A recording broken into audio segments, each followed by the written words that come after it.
Welcome to RPG Book Club, the podcast where we've played 20 fucking video games and talked about how they make us feel. I am Sam Allman. I am Elias Sailor Eli Warren. And I'm Maddy Grace Webben. And today we will be shamelessly stealing a podcast format from our good friends who don't know we exist over at the Insert Credit Podcast. Friend of the show. Yeah, hypothetical friend of the show. I'm sure our shows would get along. Like, they just need to meet in an elevator and then, like, have an awkward conversation. Like, we'll notice their really cool, like, pin on their backpack and, like, start a conversation and then run into each other a couple more times, eventually exchange numbers and then join a D&D group together. Like, we just haven't done that yet. And so we're going to do what they do, which is we're going to have a timer going, and we're going to change topics every 3 minutes. And each of those 3 minutes will be spent talking about one of the games that we've played, because as of last week, we have now completed 20 games for the podcast. And that's really cool. So we're going to talk about all 20 games that we have completed, spending 3 minutes, ending each 3 minute with a rating, and then at the end we'll say which one got the highest rating and which one's got the worst rating. To make things simple, we're basically using what you would call not approval voting. Approval voting isn't either vote yes or no. Anyway, it's a tiered approval voting system where each game we're simply ranking from 1 to 4. 1 being this is on the level of the worst games that we played on this podcast. We want to make sure we're using the whole scale, okay? So if you like every game, you should still put the ones that are the worst as 1, right? And 4 being this is the top tier of games that we played. So just 1 to 4. I got a piece of paper in front of me and a pen, so I might as well keep track. And if we add those scores up, it'll be really easy to determine at the end what the best and worst games that we played are. Nice and simple. Nothing, not using Borda, anything like that. Nice. And that way we don't have to spend most of our time fiddling out the middle to be like, okay, is Cosmic Star Heroine like better or worse than Anachronox? Yeah, exactly. Discuss. Also, FYI, for those out there, if you've ever thought of like I would love to rank all the movies I watched this year, or what are my top 20 whatevers, if you're ever having trouble with that, tier lists are so much better than ranked lists. Just divide it up into 5 tiers, That way you don't gotta decide which of your all-time favorite movies is better than the other ones, and which of the worst ones is worse than the worst ones. It's way more fun. Yeah. I will also say some of these games I didn't play or didn't play fully. Me too. I'll do my best to rank them based on what I know, or I'll just say like, I can't put a number to that. I actually wanted to make a slight suggestion. Let's rank them not just about how much do we like the game, but how much did we like the game in the context of this podcast. Yeah. Septericor, just off quality of the game, might not be as great as us loving, then hating, then coming around to loving it again, but mostly hating it. Like that roller coaster. Yeah. That's how I'm going to be thinking about, thinking back to that time in my life when I played it. How would I rank that vibe? I will say that's what I'm going with in my brain. As far as Septericor goes, toilet dungeons have become my baseline for how good is this game? Oh man, this game sucks. If only it had a toilet dungeon. Yeah. That's your tier Eli, list. If that's the case, then you got to come back and join us for Mother 3. Oh man, I really do want to play Mother 3. I still need to fucking finish Earthbound, but that does, Maddy accidentally did spoil our next topic of discussion before we dive into it. Tonight will be Eli's last episode as a full co-host. He still will have friend of the podcast status and be able to pop in and do a series, an episode every now and then, but he gets his Friday nights back. So yeah, for a while. For the foreseeable future, yeah, I may come back full time at some point, depending on where the dice land in my life. But yeah, as of December 3rd, I am even more obsessed with Final Fantasy XIV than I've ever been. So didn't think that was possible, but yeah.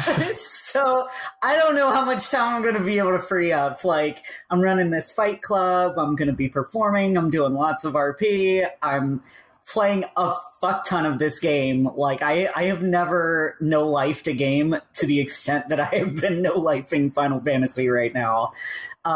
It's bordering on unhealthy. But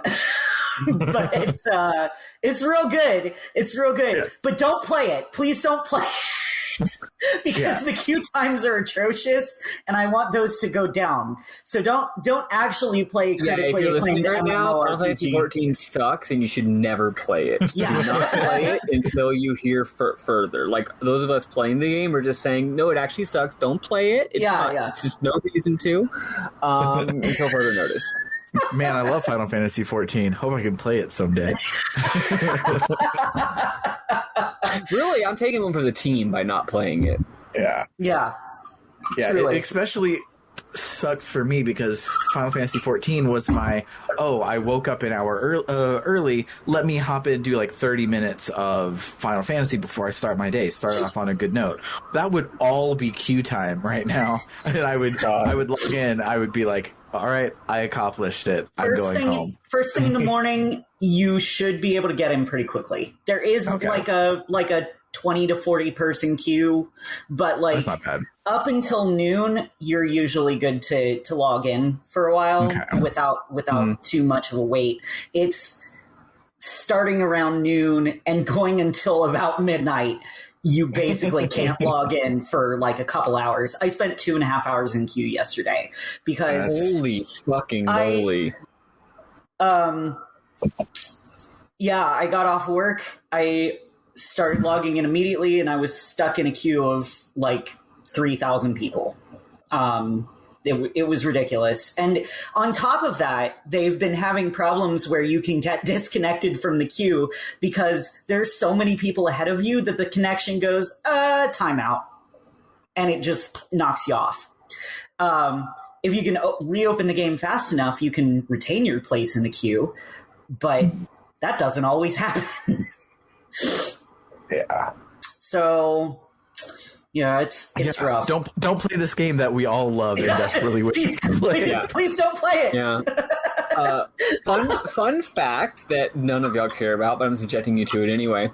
The proper name of the voting system we're using today is score voting, which was first time it was ever used was the Republic of Venice in whenever that existed. I don't know when that existed. It existed from around 697 AD to 1797 AD, and it existed until it got conquered by Napoleon. Anyway, they used it to elect their, and I don't know what this means, I just think it's funny, they used a score voting system to elect their Doge. Good old DOGE. So, yeah, that's fun fact about today's voting system. Much score, very voting. Wow. Exactly. So, without further ado, Eli, what's your favorite podcast game piece of music that we've done? You can just pick from blah, blah, blah game if you don't remember particular things, but I'll let you pick the music this week. To Xanarkand. To Xanarkand? Hands down. Dope. All right. So we are going to listen to Xanarkand and then start our timers.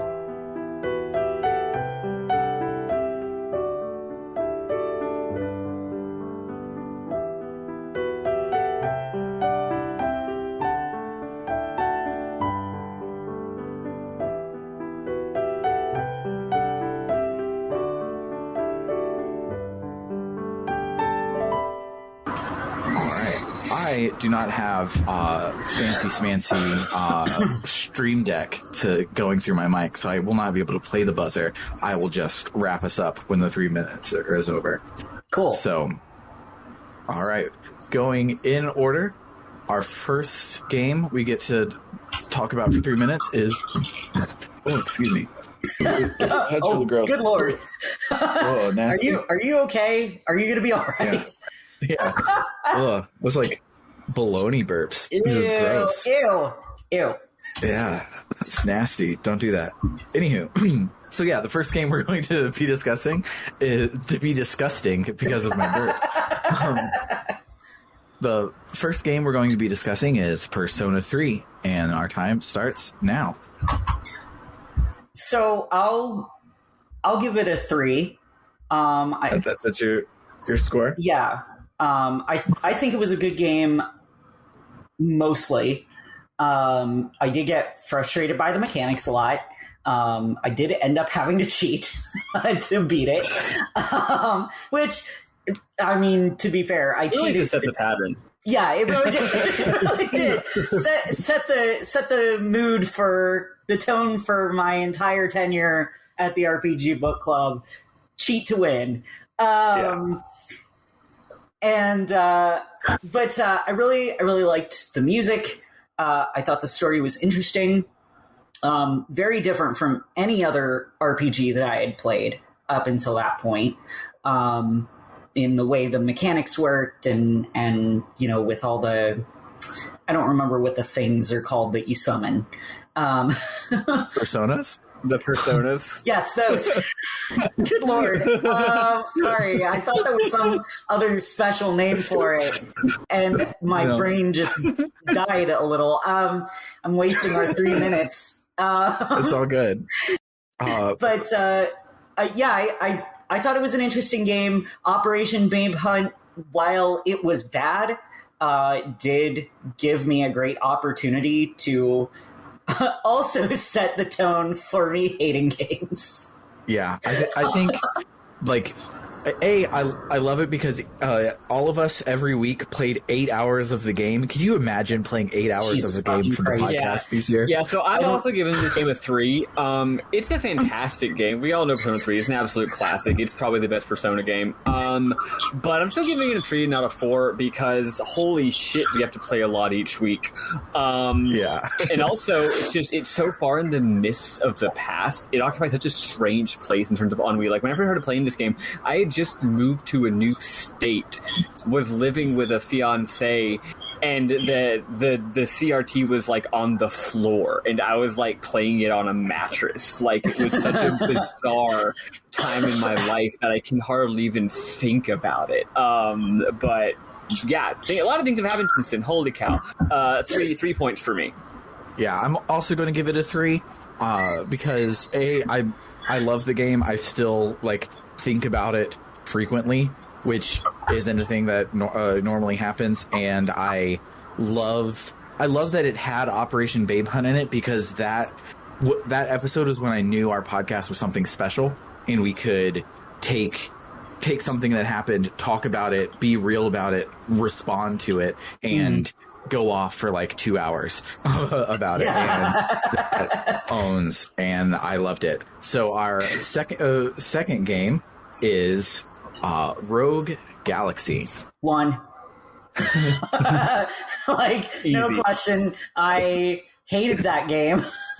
Now, okay, I will say to its credit, there were some fun characters. I actually was considering giving this one a 2 because the characters were pretty great at times, but the gameplay was so agonizingly frustrating for me that I just it's one of my sets the bar for bad games that we've played. A lot of times we'll be playing a game that's frustrating me, but then I'm like, well, at least it's not Rogue Galaxy. Yeah. I'm with Eli. I enjoyed this game a lot, but in the interest of actually using our entire 4-point scale, I'm also giving it a 1, firmly in the bottom tier, although this was the first game for when this was the game that set the pattern for me, when I realized that a big part of this podcast is going to be me pogging over architecture and 3D environment design, because this game has some really good of that. Yeah, I want to give it a 2 because I I like all of the pieces except for the level design of this game, and the plot gets a little weird at times. But like when the plot is working really well, like fucking Digo's planet is phenomenal, and I love it. Like Digo's planet also has the best level design of the whole game, and so it's just like if all of those pieces were done a little better, I would like. Was that like sci-fi city planet? Yeah, it was the sci-fi like mining planet with all the trains. Oh yeah, that was by far the highlight of the game. Yeah, and so if like because I like all of the parts, I don't think it's all the way down on a 1, even though Jiraika, the whole planet, could just be cut from the game. Even if it meant we lost Lilica, because I love Lilica, but like I would be willing to lose Lilica to not have to play in Jiraika ever. but and also Jiraika is like the first planet you go to after the desert planet, right? Yeah, it's definitely the Wonderland of this game. Like, if you didn't go to Jiraika first and you didn't go to Wonderland first, both of those games would be way better than they are. Yeah. But trying to use the whole scale, I don't know if there's any game that I like less than it. So I think I have to give it the 1 to be the baseline. But I do like it a little bit more than you guys did. So mine is like a 1+. Yours is a 1. Nice. So our next game is Sailor Moon: Another Story. That one's a 3 for me. It would be a 4 if the gameplay was better, and I think the new translation elevates it to a 4. Yeah. But we did not play the new translation. We did not. Yeah, it would have been fun to. Although it had a nice character to it, but yeah, it would be fun to do that. Yeah. So the gameplay is very, very like rudimentary kind of RPG stuff. They have the link techniques, which is cool. That wasn't something that you saw very often in old JRPGs, but I mean, it was a fairly simple game with a fairly simple plot and a bad translation. I still love the game because of nostalgia reasons. I'll give it a 3+. Like Sam gave Rogue Galaxy a 1+. Yeah. I was gonna give this one a 2, but Eli, actually I bumped it up to a 3 while you were talking, because 3 for a few reasons. 1, the gameplay was way too simple and the game was too easy, but I liked how at the end of the game we actually looked at some FAQs and realized that there were a bunch of absolutely insane mechanics that we had not understood properly because the game didn't explain it all. Secondly, it did give us our language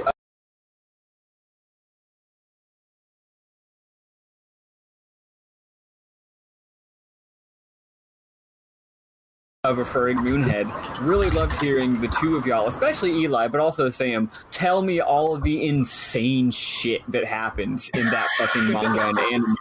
Like, there is so much crazy, outrageously off-the-wall horseshit that happens, and it's so stupendously complicated.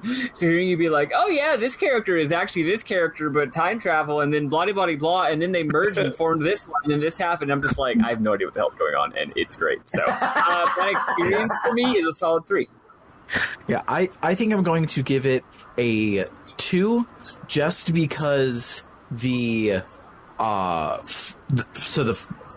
second, third, and fourth chapter, so like not counting the first, but those 3 chapters are hard and rough and kind of take it back a little bit for me. When you have a full party and you can do the link techniques and all of that stuff, it's really fun and really awesome, especially if we would have known to have been using them the whole time. And I also love that unlike every other RPG ever, the stats are exponential and not linear. So if you level up like 3 times, you now one-hit kill everything. And that's nuts It's and pretty awesome. insane and great. Yeah. So that brings us to, speaking of things that are insane but great, that brings us to Xeno Gears. I want to go first on this one. Okay. So this game, of course, was my personal game. It's one that I wanted us to play. This game also is notable in that during our live finale, I came out as trans during the podcast, which was fun. And like the two people who were listening live at the time, I'm sure were having... I remember one person was listening live and then dropped off the cast before we got to that point. And I was like, no! I think I actually moved it. I was going to come out at the end of the episode, but I think I actually came out like halfway through because I was like, I want to make sure that everyone hasn't dropped off of the recording before we do it. But also, Xeno Gears... I feel like I'm giving out so many threes. I gotta give it a 3 again, just because this game is amazing, but also it's stupid and sucks, but also it rules. But also, this is the point where a lot of the time it was too long. Once again, this is also the point during which we realized that our format for the podcast wasn't quite working because our episodes just kept getting so fucking long during this season. Like every episode was like 2 hours. Oh yeah, Sailor Moon. We have like a bit of a come to Jesus moment about it. Sailor Moon was also the season in which my my spouse left me, which was fun. So Xeno Gears was a fun time for my life. So solid 3 for me, mostly because of the troubles we had in like doing the podcast. What about you, Eli? I'm gonna go with a 2 because that game frustrated the hell out of me a lot of times. You don't like based jumping puzzles with rudimentary polygon? I know. graphics? I know, it's weird. And also, like, the fact that there was a bug or something with, like, the save point where it wouldn't work if I hit an encounter on top of it. And that was really annoying, and it kept happening. Yeah, I mean, and that whole, like, second disc story breakdown that happened second disc was a is little funny jarring. because, like, I feel like our notes were just, like, took as long as the actual game because the second disc is just cutscenes almost.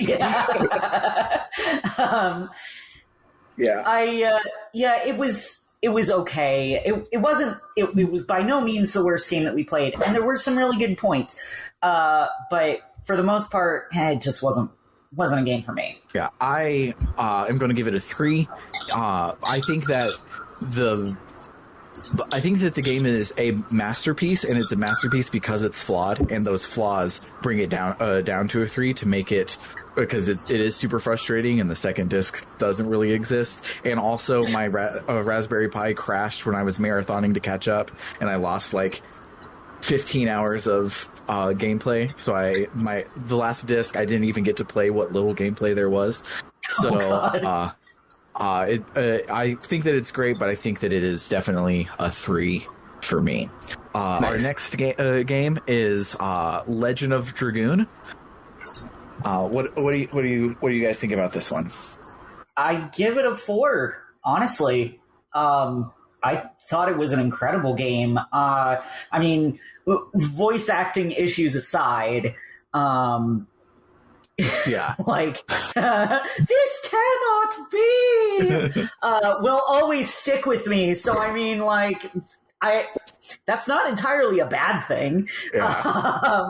I thought the story was great. I was fucking blown away by goddamn Lavitz. Lavitz. Yes, I was going to call him Albert, but no, Albert was the one who replaced Lavitz. And of course we got great Kenisms like just the Queen's ass. Just the Queen's ass is so good. And it was and like it was really exciting to me when I finally figured out how to do that ability and like time it properly. So like I really enjoyed that game. I had a lot of fun playing it, despite even the frustrations that I had with it. Enough that I'm comfortable giving it a 4. What about you, Maddy? It was one of my. I feel bad doing this because it is a fine game with many positive qualities, but I gotta stick to my guns and say Legend of Dragoon is a 2. Okay, it's very sweet I was pogging at some of the town designs, but the battle system is boring and stupid, and it made me bored. And the plot is dumb. I'm a hater. I'm not going to stop being a hater. However, shout out to its town designs and its soundtrack. Shout outs. I mean, to be fair, I've hated plenty of games that you two have loved. So. Yeah. I unsurprisingly, I'm giving it a 4. So I didn't originally want to put it in my auto-by-RPGs because I thought that more people had played it, because it's like the number 2 RPG on the PS1 next to Final Fantasy VII in America. In Japan, not even close, but in America, for some reason, like, it's sold super well, which I think is crazy. But I was expecting it to also not hold up when I was playing it, and it surprisingly held up in ways I didn't even remember. Like, I remembered, like, loving the battle system, ironically, and things like that. But then, like, Legend of Dragoon is where we learned the idea of hang out and talk to your friends dungeons, which is now, like, I need it in every single game. If there's not a part where your party separates on a boat and you go around and you talk to people on a boat, it's not a good game. Like, that's true. This game did set the tone for that one, and it's every time it shows up in a subsequent game, it's like, yeah, they're doing that thing that we like. Yeah, it's really great. Also really great is Final Fantasy X. Oh god, yeah, that one's a 4 for me. It was, and I didn't beat it. I unfortunately could not best Seymour, and I did have some gameplay frustrations. Was it Seymour that you fell out on, or was it? Oh no, it was Jack. Or would you say that you were like Seymour? Yeah, it was the final boss. Yeah. I did manage to beat Seymour. That's right. The Xenos of Final Fantasy X. Mm-hmm. I'm going to compare everything to Final Fantasy XIV from now on for the rest of my life. You can't stop me. I cannot be contained. Yeah, I thought the story was great. I thought it had some really memorable moments. I thought that the characters were all fantastic, and the outfits are dumb. But that's part of what I like about it, because I love bitching about those outfits. Yeah. And Lulu is my wife forever. Yeah, I'm going to have to keep this one real short because I am in love with this game, and I love it more now even than I did when we played it for the pod. I haven't replayed it, I think about it frequently. It is an incredible masterpiece that hits me real hard in a lot of ways. Like, reading this game through a personal lens, a personal emotional lens, reading it through a spiritual lens, reading it through a political, historical lens, it's an absolute masterpiece. Also, remembering the funny thing where I was leading the notes on this, and I started having a lot of fun with it. And if y'all recall, for our opening, we were going to do a double length. No, we weren't originally going to do a double length opening. For our opening, we had to record our opening episode three times because of technical issues, and it sucked because I had this beautifully written, like I wasn't just saying what happened in the game. I was giving these like kind of elaborately written prose that I felt very proud of. Kind of like pseudo towing the line between being a little bit jokey and then being like almost like a Cormac McCarthy-ass sort of style of writing. And yet we did it twice, but each time we lost it for technical reasons. So when we got to the third episode, if you recall, we didn't want to do the same thing a third time, so we did a double length of the first two sections of game. So I had to throw out my beautifully written prose that I'd written and just blast through the first two chapters of the game as quickly as possible. So those of y'all... So no one will ever hear that except for the two of you, which is funny. But I enjoyed doing it. So FF10 is such a special game. Maddy left me with 3 seconds, so all I'm going to say really quick is this is the game that opened my eyes to the "my best friend is the chosen one" trope, and how that's good, actually, because this game like expounds on that in a really cool way. And when I first got to it, I was like, why do we care about Tidus at all? Like, Yuna is the main character, but the game then is like, no, like, what does that mean? And goes into it really good, and I really, really like that. So Sam, think carefully. If you give this game a 4, then that means it will have the highest possible score. So you can either do that, or you can give us some room for some wiggle room by giving it a 3. I am fine with giving it a 4. I do believe it earns the 4. I also think that there are 2 other games on here that will probably get a perfect score as well. So we'll see when we get there. Yeah, we'll see. One of those potential games is Dragon Quest V: Hand of the Heavenly Bride. It's a 4. It was a really fucking good game. I love SNES era RPGs. I liked the mechanics. I liked the story. I love time travel shit. I eat that up. It was just really good all around. The music was cute and fun, and the characters were cute and fun, and just, it was great. I really love it. I honestly, it's made me want to play more Dragon Quest games, but I can't. I'm married to Final Fantasy XIV. Do it. I understand, but still do it. I, in a weird turn of events, will go not last, so I'll just cut Maddy off. So, but I just loved the fact that Maddy was like, there's a big twist in this game that everyone has agreed since 1995 to just not talk about the twist, and they're not going to talk about it whatsoever. It's going to be a big thing. We're not going to do it. And then 4 twists that I felt could have been that twist happened in this game, and each one was like, oh wow, that's awesome. And then when the actual twist happened, I was like, oh my god, this game is a revelation.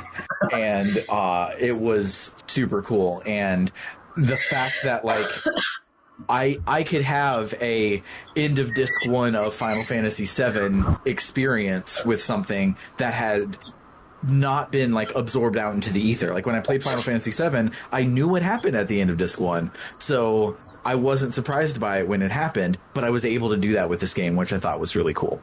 Yeah, it's interesting that this, it's almost a blessing that Dragon Quest isn't as popular as it deserves to be in the West, because that means that the incredibly amazing twists in this game are not common knowledge, which is fun. I'm actually giving this game a 3. I know that's very surprising, but on replaying it, I decided that even though I love Dragon Quest with all my heart, 5 has a few issues that keep me from honestly giving it, like it is a distinct tier below some other Dragon Quest games for reasons I won't go into, because we're probably out of time. But is it a distinct tier lower than the other podcast games? Because I think that I feel comfortable putting this game on a lower tier than Final Fantasy X, yes. Okay.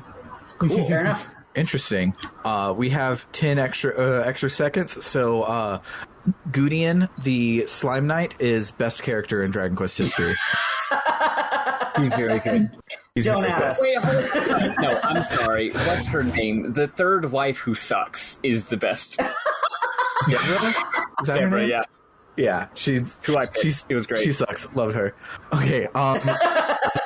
Next game with a probably not even close to perfect score is Cosmic Star Heroine. 2. It's mainly because I don't remember a whole lot of it.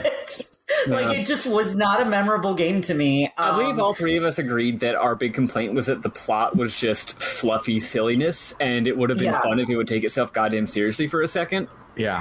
Yeah, I definitely remember that part. I remember the gameplay being kind of boring, too.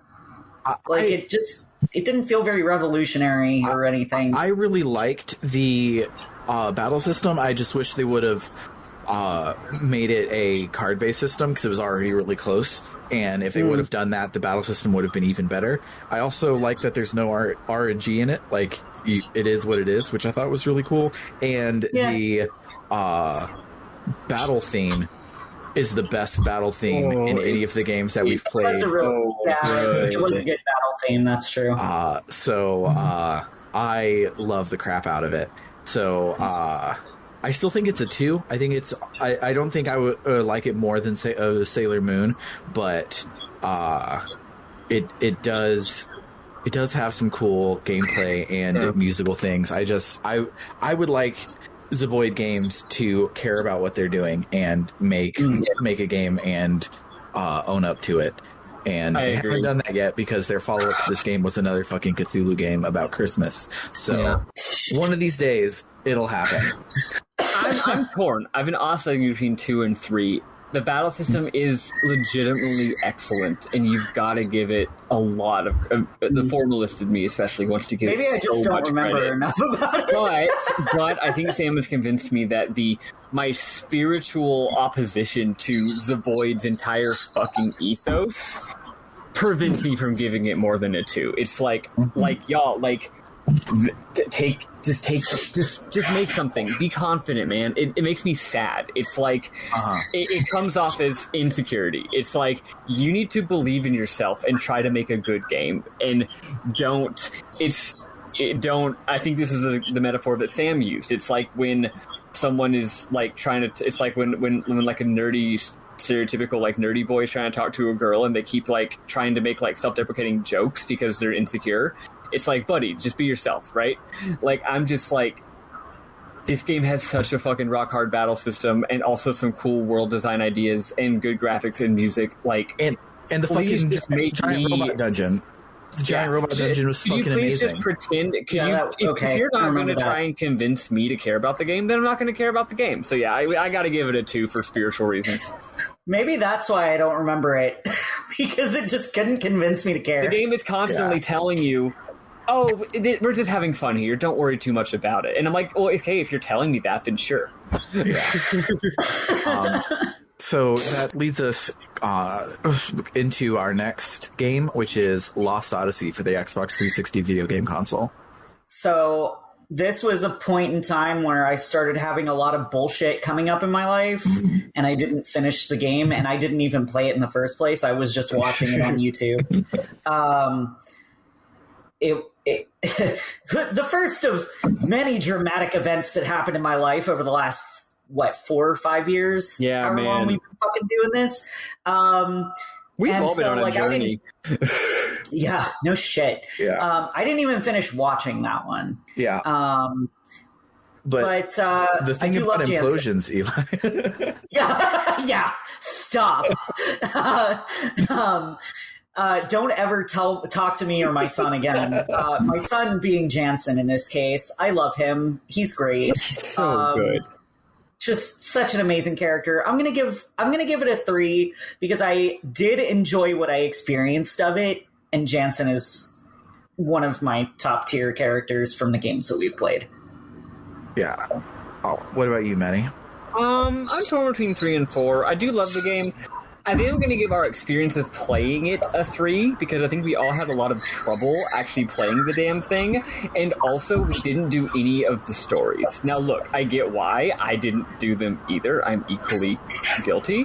And the game is still great without the stories, but it's just funny that due to like our podcast format and also the way that our lives were busy, we didn't get to talk about one of the best parts of the entire game at all, which is funny. I'm still oscillating between 3 and 4. I'll decide once you're done. But gosh, there's some great parts that we loved so much. Yeah, I'm giving it a 4 because it has Dragon Quest turns in its battle system. It has Final Fantasy IX skill acquisition, and it has Jansen, and it has Seth, and it has what's the hot girl's name? The other hot girl? No, the other one. Oh shit! The one who's Sarah Strong. Oh, yeah. Sarah. Oh, Sarah. Yeah, and it rhymes with Tara. Yeah, and it has... Well, no, that's not Tara Strong. Tara Strong is blue hair. She's Seth. That's right, yeah. But, it has so many freakish highs, and the few stories that I did read were like heartbreakingly brilliant, and I loved literally everything about this game. I agree with Bernard that it's probably the best, objectively best JRPG out there. It's great, and maybe I'll actually play it someday. You know what? I'm thinking about the wonderful family relations that this game explores, and the way that like individual family stories are situated within and are distinct from, but also conditioned by like their history and culture and politics, and just thinking about those adorable little grandchildren and how much I love both of them. It's like the best Palom and Porum in video game history. Yeah, I'm giving it a 4. I'm better than the original Palom and Porum. Oh, for sure. Yeah. Well, the stereotype is that anytime you have like little kids in a game, especially if they're like a pair of them, they're usually really annoying. And God, the Cook and Mac are so good. Yeah, I did like those kids a lot. There's also a funeral minigame, which best of all time. And shout outs to the phenomenal vocal performance by the lead character who plays Kaim. Yeah, it's hard to do the whole like stoic type character. Like it's hard to do that as far as acting goes, but they nailed it. Yeah. Speaking of things that were nailed, Phoenix Wright Ace Attorney. 4. I fucking loved it. I think it's both interesting and funny, and like they use humor in the right ways, and it's not just like all played for laughs. I like some degree, like I'm not a huge visual novel fan, but I like that kind of visual novel where there's like some interaction and you actually get to do stuff. You know, the choices matter to some extent and that sort of thing. And I ship Wrightworth. I'm also 4. What a phenomenal game. Part of me wants to give it a 3 only because later games in the series are better, but that's silly. The game is fantastic. Holy shit. This is the second game that we talked about on this list that is translated by the absolute fucking Chad Alexander O. Smith. Wright? Smith. Alexander O. Smith. The first was Final Fantasy X. Holy shit! One of the greatest localizers of all time. He did a damn good job. I think what pushes this game to a 4 for me, in addition to everything you said, and also like how amazing the big Gumshoe, how much we love Dick Gumshoe, and also how much we love your so shitty great. Like friend character. How great he is. Larry Butts! Yeah, Larry Butts. Like, that's all great. What really pushes it into 4 for me, though, is its gobsmackingly good soundtrack. The music is so fucking great. VNs, there's a certain kind of music that you expect from VNs. Like, Danganronpa has VN-style music. I can't explain exactly what it is, but most VNs tend to have, like, chill electronica-type music. But every track in this game could be in a Castlevania game or a JRPG. It sounds like video game music, and it's funny having that dramatic driving, like, again, this sounds like a Castlevania stage or an RPG town or an RPG boss battle. To have that kind of music in a VN is very cute and just, wow, what a good one. Yeah, I was not here for that one. Our good friend Francesco, JRPG T, stood in for me on that one because I had a baby during that. So that's right. Baby is great. So I'm giving it a 4. I also played the game while I was holding the baby, which elevates most games. That's probably why I like Star Ocean 5. But so you did play Baby's top tier. The game is freaking phenomenal. Like everyone said, like you guys said, it's freaking great, and it's an easy 4 for me. Another easy 4 for me is East 1 and 2 Chronicles. I don't. Did I finish this one? I don't remember. I might have. You know what? I might have cheated and watched videos. I think I actually owned up to that because I remember like being frustrated by the gameplay and just being like, you know what, fuck it, I can't play this one. I'm gonna end up hating it just because the combat system is really like not great for me. Because I remember the combat system, it was like some sort of active combat system. It's definitely weird. Yeah. You have to like bump into people, and it's really fast paced. Yeah, that was it. And I was just like, I can't fucking do this. And so I ended up watching it, and as I recall, it was okay. I'm gonna give it a 2 because I truly don't remember a whole lot about it. Good. I'm glad you gave it a 2 because that means we have some variety here. I'm giving it another 4.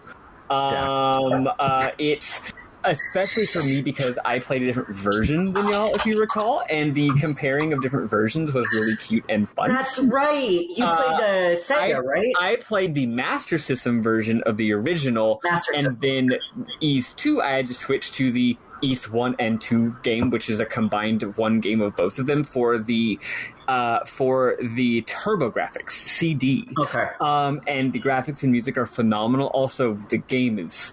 I think East 1, as I said when we first talked about it, has the simplicity, the simplistic but solid architectural like cohesion of like it's like up there with Dragon Quest 1 as far as like a game that knows exactly what the fuck it is. It's a meal made of only a couple ingredients that are perfectly balanced. And then East 2 has wild shit like having half of the entire game be a talking dungeon, basically. Like what a wild game. Boy, one day I would love to play more East games. Yeah, I love East 1 and 2. I didn't play it with the podcast. Again, I was having a baby instead. But I played it like the month before we started the podcast, and it was revelatory, just like Dragon Quest 1 was, like Maddy said. Like it's they do so much with so little. Meanwhile, Falcom JDK Band is just fucking wailing the whole goddamn game, and it's so good. The music is fantastic. The gameplay is great, and I almost gave this a 3 because some of the boss fights in East 2 are stupid, and I had to look up speedrun strats because actually trying to beat it the way you're supposed to, I couldn't come close. So I found cheesy speedrun strats, but I think it's still a 4 for me because it's just... It's a good-ass 20 hours a game if you play both of them back-to-back. Speaking of another spectacular 20-something hours of game, Chrono Trigger. 4. It absolutely lived up to the hype of people telling me that I needed to play it. And I avoided spoilers for the last 20 plus years that it had been out. I don't know how I managed it because Chrono Trigger is an extremely popular game. But it's an extremely popular game for a reason. The music is great, characters are great, story is fucking phenomenal. I enjoyed the gameplay. I really, really loved that one. And at some point I'd like to revisit it. I'm so used to not playing games that people are like, oh my God, you gotta play this, you gotta play this, you gotta play this. Because if people are yelling at me to do something, I'm less inclined to do it. So, but yeah, I really fucking love Chrono Trigger. Yeah, go ahead. I'm easy. I'm very quick. I'm an easy 4 on this. I actually was surprised by that because I came into this thinking I love this game, but not as much as most people do. I was expecting it to be a 3 or even 2, but wow, is it better than I remembered in every single way. The pacing. I played it on a emulator with a bunch of good filters so that it looked beautiful. The music I still think is a little overrated, the soundtrack. But mostly the plot had so much of the thematic ideas that are in Chrono Cross that I thought were kind of invented in Chrono Cross are actually in Chrono Trigger in more subtle ways. It's sort of it's not actually a super happy, upbeat anime game. It's got a strain of melancholy, a strain of of ennui to it that I had never picked up on earlier in my life. I guess now that I'm an older, more mature person, I can notice that the game actually is a little bit more mature than I'd given it credit for. So not only am I giving it a 4, but I'm giving it a very surprised 4. What a great game. Yeah, I am also giving it a 4. When I played it, I really enjoyed it. I was playing the DS version, so if I was going just off what I played during the podcast, it would probably be a 3. Like, the DS version translation is fine. I agree with a lot of people that it might be the definitive way to play it. I just missed the Woolseyisms, and I think that elevates it. Like, my favorite anime is Digimon, and Digimon is not accurate to the text, but in a good way. And Chrono Trigger, I feel, is the same way, and that makes it super awesome. But the reason I'm giving it a 4 is because when I approached Eli to come on the podcast, I was like, what RPGs do you like? And Eli said, well, my favorite one is Final Fantasy VI, and I really haven't played one since. So getting the Final Fantasy VI team's follow-up to Final Fantasy VI and watching Eli fall in love with it, and it actually being like all the things that Eli wanted, and being able to see that happen in real time was just impeccable and awesome. So it was fun having a game where all three of us were just loving it the whole time. That was nice. Yeah. It was really great, and it gave me a chance to not be the guy who hates games. It was great. Speaking of games that I like but also hate, Danganronpa, Trigger Happy Havoc. Honestly, I have to go with a 4 for this one because I became obsessed with the story. To the point that I like, if my baseline is like, if I'm going and looking up information on a wiki about what's happening and like actually like looking into the characters and trying to find out more information about the games outside of that one, like, because I don't know when I'm going to get to playing any of the other Danganronpa games, but like if I'm paying attention outside of actually playing the game, then that's usually a good thing. Yeah. And while some of the gameplay was kind of frustrating for me, overall it wasn't too bad. It was a little unintuitive at times. But I got through it. I mean, I made it through the entire game without having to watch videos. And I really love the characters. I thought the story was really interesting. I'm into like gritty horror stuff that's also funny and weird. And it was great. It was a good time. I'll give it a 4. Yeah, I think I'm going to give it a 3, and this is a weird 3 for me because I think that Danganronpa 1 is impeccable and flawless, but just going off of like the tier list, I think I like it Xeno Gears. I don't think I like it Legend of Dragoon, even though when I played it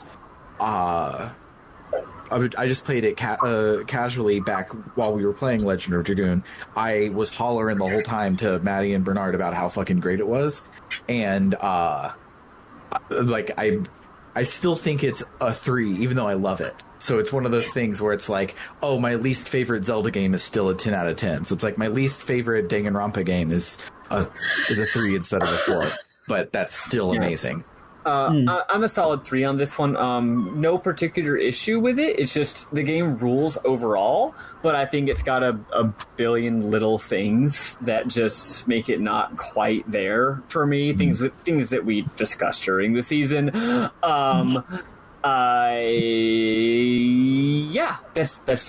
I don't have too much to say about it. It's, Danganronpa. We all love Danganronpa. Have strong feelings about it. Solid 3. Yeah. Since we have 10 seconds left, Eli, Maddy and Bernard both have said this sentence to me before. They have said that Danganronpa 1 is a revelation and it's the best game they've ever played, and then they played Danganronpa 2. and Danganronpa 2 blows it out of the water. So it's like number 1 is so good that it sucks in comparison to 2 and 3. Yeah, okay, I think 2 is, as Sam pointed out while playing it to me, actually very rocky. It's up and down. I think it's a better game, but in a way that is like, it's got things that are way better and also things that are way worse. It's a much more weird and complex game, even though it's also got a lot of frustrations. 3 though, 3 is just absolutely jaw-dropping from start to finish. Holy shit. And unfortunately, you can't skip 2 and go right to 3. So, regardless of the quality of 2, which might be better than 1 or it might not be, holy shit, 3 is just a game I cannot recommend to anybody enough, except for the fact that you absolutely cannot play without playing 1 and 2 first. It doesn't work that way. Yeah. Our next game on the list is going to be divisive, but it is Chrono Cross for the PlayStation 1 video game console. Very divisive. One of you two go first. 4. Even this is the worst 4 on the list, but again, I just feel so very, very deeply and strongly about so many things on this game. I also streamed this game.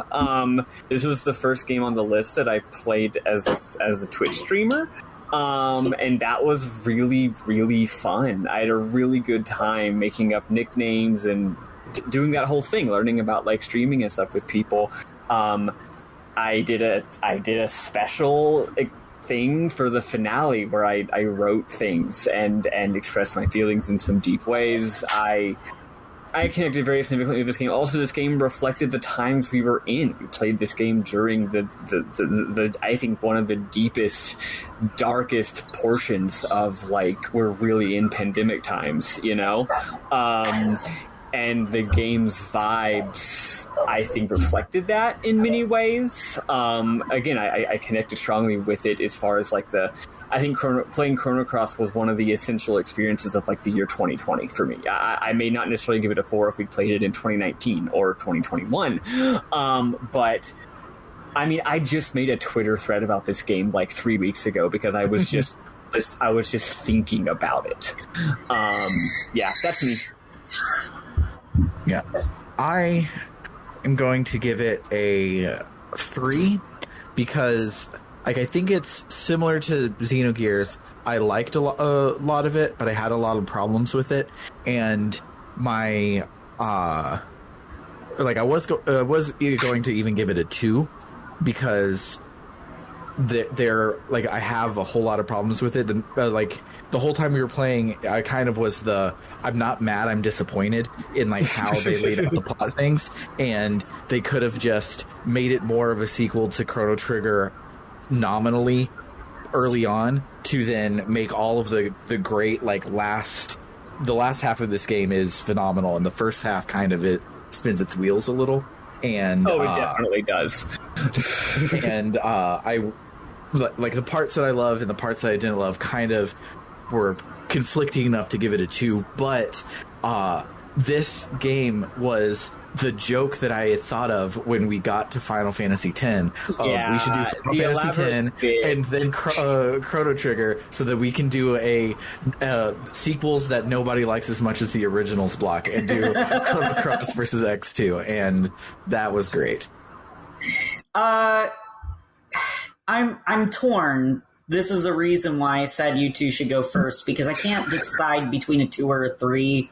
Mm-hmm. Because when it did finally get to a later point, it did get decently good. It wasn't Chrono Trigger enough for me for a long time. Mm-hmm. And I'm sure that is a complaint that has been voiced by many a person and is pretty done to death. Mm-hmm. Fuck it. I'll be generous. I'll give it a 3. Give me about 3 seconds because I'm considering downgrading to 3. I might upgrade it to a 4 because there's a reptite in a hooker dress in one of the backgrounds. And all right, yeah, you know what? 4. Yeah, No, it deserves it. I'm giving it a 4 minus, but now I'm thinking about so many of the characters I love so much and the weird subplots that I'm still on 4. Awesome. I'm cool with 3. Cool. So are you 4 or 3, Sam? I'm 3. The 4 was a joke. You were joking. Got it. Speaking of none of these things, our next game was Lunar, the Silver Star. I'd say 3. I'm gonna give this another 3. It was good. I enjoyed it. I thought the characters were good. I thought the music was good. It's not bad by any means. It's just not striking me as one that is really like top tier for me. Yeah. 3. I don't really have anything super important to say about it. Yeah, that kind of sums up my entire feeling for the game as a whole. Like, I really liked the game, but it was just a game. And, like, if I had played it back in the 90s when it was one of, like, the 3 games that were available to us on the PS1, I probably would have loved it. I probably would have loved the shit out of it. Just like everyone that I've met that is a huge Lunar fan, they asked for Final Fantasy VII for Christmas and were given Lunar instead, and they fell in love with it. And its good parts are good. There were a lot of things that were really cute and fun, and I liked the characters a lot. But in the end, there was a bad emperor that was trying to do bad things, and we went and we punched the emperor with the power of friendship, and then the guy got the girl at the end. It's kind of very by the books, even though it's a good book. It's like the definition of a 3, I think, for me. Yeah, I think I'm gonna go with 2. I did play a different version, which was fun, but also it was very confusing at times because our versions were so stupendously different, which I guess is actually more of a good thing than a bad thing. Overall, it's just like the battle system was just weird and not quite there. The skill curve was absolutely insane. Graphics had some nice ones, but whatever. Yeah, it was just a big mixed bag of good, bad, confusing, and weird. Shout outs to our guests for that season, though. The Games as Lit guy. That's right. Other Sam. Sam was his name. Games as Lit guy was awesome. Really enjoyed having him on the show, but I'm going to ignore that because it'll mess up my score. So I'll go with that too. Fun fact before we go on to this game. We have used every score on the scale from 3 to 12 except for 4, 5, and 7. Those are the numbers we haven't used. 4, 5, and 7. We're about to get there. we have used 3, 6, 8, 9, 10, 10, and 11, and 12. We have tended towards the high side, which at first I was like, we're doing like the game reviewer thing where we get everything high scores. But no, most of the games we played are fucking dope. So, I think that there's not an even distribution of the best games we've played to the worst games that we've played. So, fun facts. Yeah, that's cool. Awesome. So, yeah, awesome. Let me make a note that we're back. So yeah, the next game on our list is Septerracore. Oh, 4, hands down. No! God, no, it's a 1. Yeah, gee. What, me? No, never. I wouldn't dare. I wouldn't dream of it. It did have toilet dungeons, so it had that going for it. God, that game, first of all, it was a nightmare to start playing in the first place. That's right. That was such a pain in the ass. I will say, Septerracore happened around the time that I got together with my wonderful girlfriend, Jen. And I'm very happy to have her in my life. We're coming up on our 1-year anniversry next month. Wow, it feels like it was just yesterday. I know. Yeah, that's because Septerracore took 15 weeks to complete. Right. God, I forgot it took so long. Yeah, so many nights of me having to like stream for 8 fucking hours of clicking my way through dungeons. Like, Christ. It was, and I was cheating. I cheated throughout that entire fucking game, and it was still just so painful. Every moment was painful. Yeah. I'm giving it a 1, but I am giving it a 1+, just like Rogue Galaxy, which then makes both of them a 1 because those are my only ones on the list. So the pluses cancel out. But still, like, I liked all of the pieces of it, and I still say if somebody would make an RPG Maker remake of this game, it would be like easily a 3 out of 4. Like, all of the pieces are great. The biggest thing that draws it back is the painfully slow animations and the obtuse, huge, sprawling dungeons of it all. Like, if the dungeon design was better and the fights didn't take literal 30 minutes of just watching all your people jump in at the same time, if it just flashed and took you to a battle scene, it would be great. And the story is bonkers and stupid, but like in a way that I like, and it is so close to being a 3, but all of the garbage that comes with it being a game from the late 90s on the PC. You're giving it a 1 or a 2? A 1. It is all the way down to a 1. The voice acting wasn't great either. I have to give it a 2, just because I cannot possibly give a game a 1 where it's got such a vision to it, despite it being fucking stupid. It's got that Marty O'Donnell music, even though there's like 8 tracks. It's got the voice actor for Halo. The main character of Halo, is a character in the game.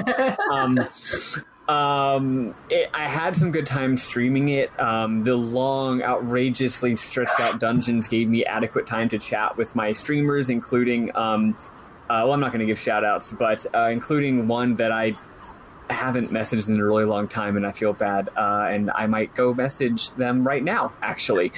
Be like, hey, sorry I don't stream anymore, we should be friends. But I also, towards the end, started playing classical music on Spotify to my streamers, even though that could theoretically get me banned from Twitch, but I figured no one's going to be paying enough attention to the copyrights for this classical music. It was an adventure, that's for sure. It was a slog and an experience that I will never forget, even if it was not a particularly positive one, so I gotta give it a 2. So our next game on the list is Brave Story: New Traveler. I liked this one. I liked this one pretty well. I don't know if I liked it enough to give it a 4, but I enjoyed what I did with the game, and this was one of the few that was the reason I had my Vita. That one in Chrono. I think I got the Vita specifically for Chrono Cross. Mm-hmm. And now you have it for Danganronpa 2 and 3. Yeah, it's true. If I ever stop playing Final Fantasy XIV long enough, which I probably won't, I have the new Pokemon games, and I've barely touched them because Final Fantasy XIV. But yeah, I'll give it a 3+. I thought it was fun. I thought it had an engaging story. I thought it had good characters. Yeah. I don't really have anything specific to say about it. I'm giving it what did you give it, Eli? 3+. 3, okay. Yeah. I'm also giving it a 3. When I liked it, I loved it, but there was a point partway through where, to get back to the level where I would love it, I would have to do a lot of grinding, and I didn't feel like grinding, so I just put in cheat codes to give me max stats, and it still wasn't instant win, because of course not. And I think I had to do the same thing. And I was really like I said, all the parts that I loved. I didn't love the whole thing, so I think it's a solid 3 for me. I think the only thing stopping me from giving this game a 4 is the fact that, like, we played Final Fantasy X and Phoenix Wright and Chrono Cross. Okay, man. So like, I adored this game. I liked it more and more as it went on. It's like nothing about it jumps out at you super strongly. It's just like, it's nice, it's chill, it's well designed, it's beautiful. It's very beautiful. Like, it's like perfectly executed on every level. The writing, especially the NPC writing, but also the character writing, it's just lovely. Like I don't even think I have a criticism of the game. It's just that it didn't. The games that I have listed as 4s are not just, with the exception of Phoenix Wright Ace Attorney, which I have no emotional connection to, it just rules. Every other game on this list that I'm giving a 4 is like, I've got some very powerful feelings about it, right? And this is just like everything about it owns, but I think I gotta give it the 3 instead of the 4, which is a shame, but yeah. Yeah. Our next game is Tales of Symphonia. I think this one was a 4 for me. I really enjoyed it. I liked the characters. I liked the twists and turns. I mean, I saw Remiel being evil coming, but that's not necessarily a bad thing for me, because a lot of times, like, I have trouble with foreshadowing. I don't know if it's because my ADHD doesn't let me pay attention, or I just, like, I have such a strong ability to suspend disbelief that I kind of get lost. Yeah. At times. When the villain is like, I definitely didn't poison the water hole. You're like, well, he said he didn't do it. Yeah. So, I believe him. I'm too trusting here. Yeah, I'm way too trusting. But, like, to me, like, if I can see that kind of thing coming, like, I think it's good, because I feel very smart when that happens. Mm-hmm. And so, like, when Remiel was doing all this, oh, I'm your father shit, I was like, are you though? Are you? And it was another one of those, your best friend is the chosen one, you are not. And I thought that was pretty cool. And also, one of my friends in Final Fantasy XIV dressed up as Lloyd? What was... No, not Lloyd. It was the chosen one from Zealous. He dressed up as Zealous for Halloween on his Catboy, and it was a really, really cute costume. That's dope. Yeah, I think I linked it to you in the host chat. Yeah, like there was a lot of stuff that stuck out about that to me. I did have frustrations with, like, the random dialogue stuff. And trying to figure out where the fuck I was going, but those were easily overcome frustrations, and it didn't affect the experience too heavily for me. Plus, I was cheating because I had a save file from the internet, and that was great. All right, Maddy, what about you? I'm giving it a 3. No comment. Go ahead. We're out of time. I had a hunch it was going to be 4-3-2. I'm giving it a 2.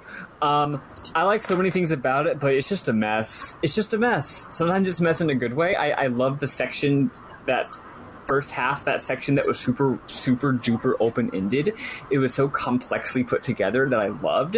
It had this really gorgeous little arc where it had this story, and you collect the MacGuffins, and there's some big twists. And then it just, like, kept going. And it kept going. And it kept going.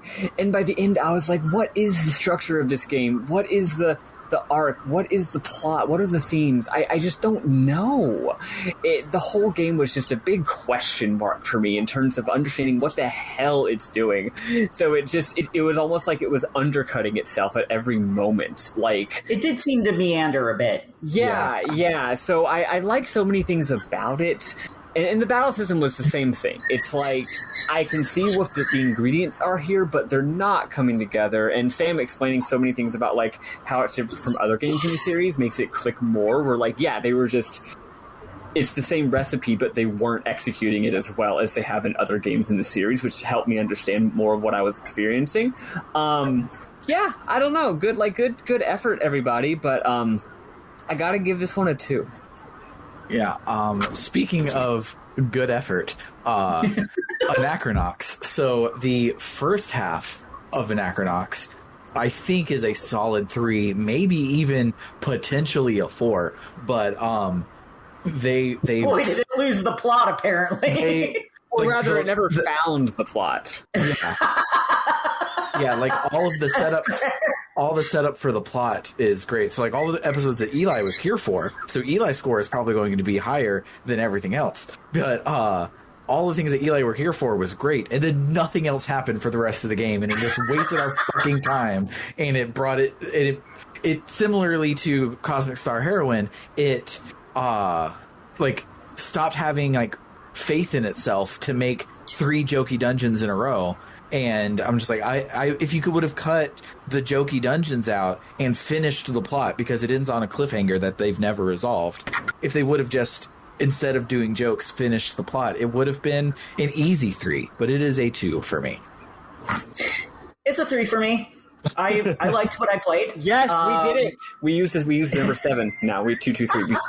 None of our games scored 7, and we finally hit 7. Go on, Eli. Congratulations to us. Yeah, I liked what I played. I thought it was entertaining. I thought the gameplay at times was a little annoying, but I mean it wasn't hard, so that's in its favor for me. And like even navigating, like I had some difficulties at times, but like it was pretty easy to get through. And there was a lot of good humor in it that I enjoyed. I'm not going to be playing past where I did, because from everything I've heard, not worth it. Yeah, you're not missing much. Yeah, there's a lot of good things about this game that I enjoyed the hell out of. 3D environments, graphics in general.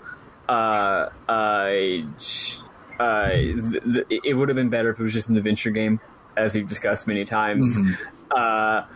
But really, the main issue is just that plot. It's just that it felt like they took forever setting up the plot, but it was like maybe it's a slow burn, but it was just like, no, the game never established what it was about or why I should care, which is a shame, because I enjoyed a lot of things about it. It had a lot of cute little bits.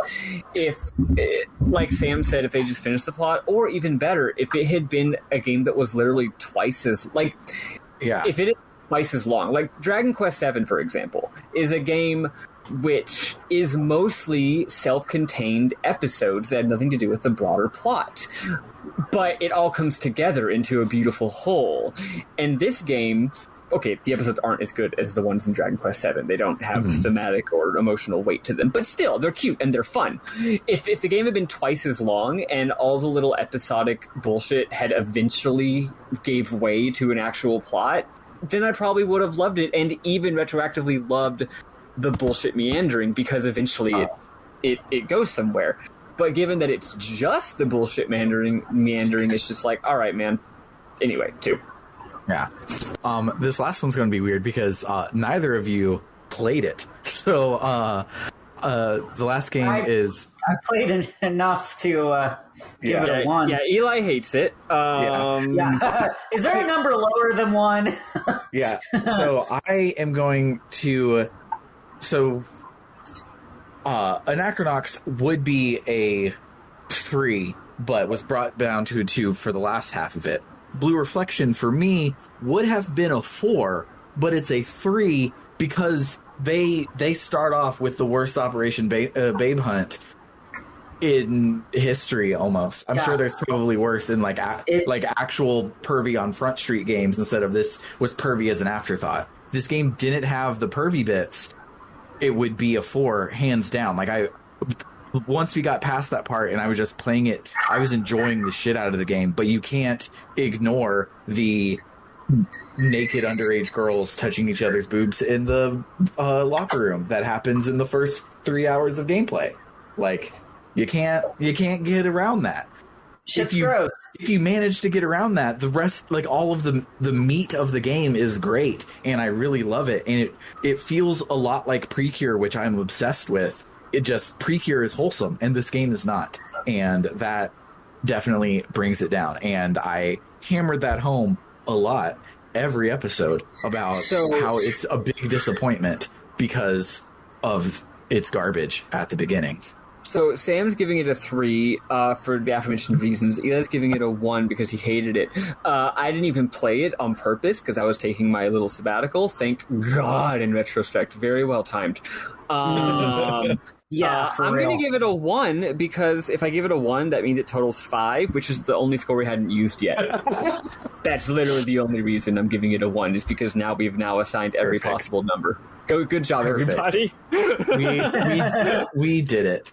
So, our next thing, we're going to have a musical break. Eli, what is another awesome song that you have loved in the history of this podcast?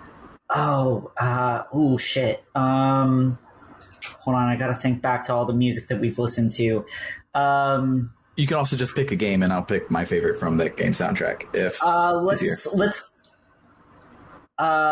Let's go with something. Oh, there's the really like upbeat, like shit's happening music in Phoenix Wright. Yes, it's so good. Yeah. Alrighty, we will do that and then be back for our lightning round.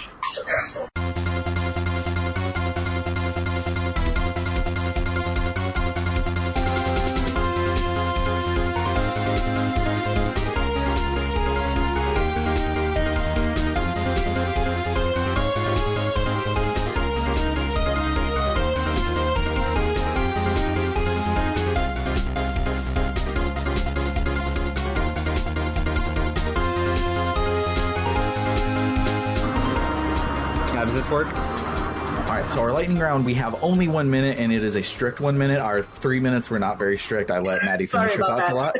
But it was never you, Eli. It was Maddy. Every single time we went over about 2 minutes, it was Maddy. But, so this will be a strict 1 minute, probably even faster than that. We're just going to say one sentence that we like about it and give it a scale. This is for all of our bonus games. And if you didn't play it, you can just say what you think you might like about it, or you can just abstain and we just won't count those votes because it's a lightning round. There's 11. We want to get through this in like 10 minutes. Yeah. All right. So Hold on, to make it even easier, let's do the same order each time. Eli, then Sam, then me. Dope. Sounds good. All right. So first up is Higarashi. 3. It's not a game, but it was really, really good. Awesome. I am going to give it I think I'm going to give it a 3 as well. I really liked it, but I like Umineko's idea of the conversation you're having with the writer is the game. I like that better in Umineko than I did in Higarashi, but it was still great. 2, because it's too scary. Oh, I love scary. Awesome. So, to an extent. Eli managed to speak one sentence about Undertale. 4, it's fucking amazing. And also I performed an Undertale song in Final Fantasy XIV, so I got to experience both of my game loves at once. Hell yeah. I think this one is easily a 4. It's so good, and I still to this day haven't gone back to actually like engage with the part that everybody likes. Just the like loser route where you aren't all the way good and aren't all the way bad is a revelation, and I fucking love it. 2, because it's too scary. Maddy's afraid of monsters, even if they're friendly. It's got 2 skeletons in it. That's the scariest game on our list. Too scary. You're right. So next up is Space Funeral. I give this a 3. I think it was really good, but I don't remember a whole lot of it other than it was fucking weird. I'll have to replay it. I am going to give it a 4 because it was freaking weird, but it also, like, it was our first ever bonus episode, and it established a lot of the ways that we talk about things. And I love the fact that at the end, if you spent a lot of time playing RPG Maker, you got the, like, joke reveal at the very end, and it was really, like, poignant and cool, and I liked it. I did like that part, yeah. And you know what? I'm going to change it to a 4. I think it's 4 worthy. 2, because it's too scary. I'm just kidding. I wish I could do that bit, but it's one of my favorite games. Maddie's afraid of all of our fucking bonus I games. wish I could commit to this bit, but it is one of my favorite games of all time. I've said that many times, so y'all would obviously it's a 4. Yeah.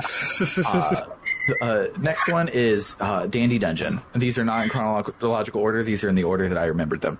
I will give this a 3 because I thought it was really cute, had a lot of heart, but also I couldn't finish it. So I loved Dandy Dungeon a whole lot. I love the puzzle game that it is. It's my favorite Pokemon gym over and over again. And I thought the localization and just silliness of it was phenomenal. So what was your number? 4. Go to 4. I'm giving it a 4 because it's made for people who love Dragon Quest. Also, shout out Tim Rogers. Yes. Our next game is Deltarune Chapter 1. 4. It's Toby Fox, and he did an amazing job, and it's a great spiritual successor to Undertale. Yeah. I think I'm going to give it a 3. I loved it. Loved the crap out of it, but I didn't Undertale love it. So a 3. I think it's significantly better than Undertale, and the one thing I specifically loved was that it had a shit ton of extremely important emotional, I'm assuming, setting things up for the sequel, and gut-punchingly significant plot in its victory lap, which is hilarious and clever. 4. Yes. Nice. The next game, this one's for me and Eli, is Dust to Dusk. I'll give it a 3. Because it's too scary.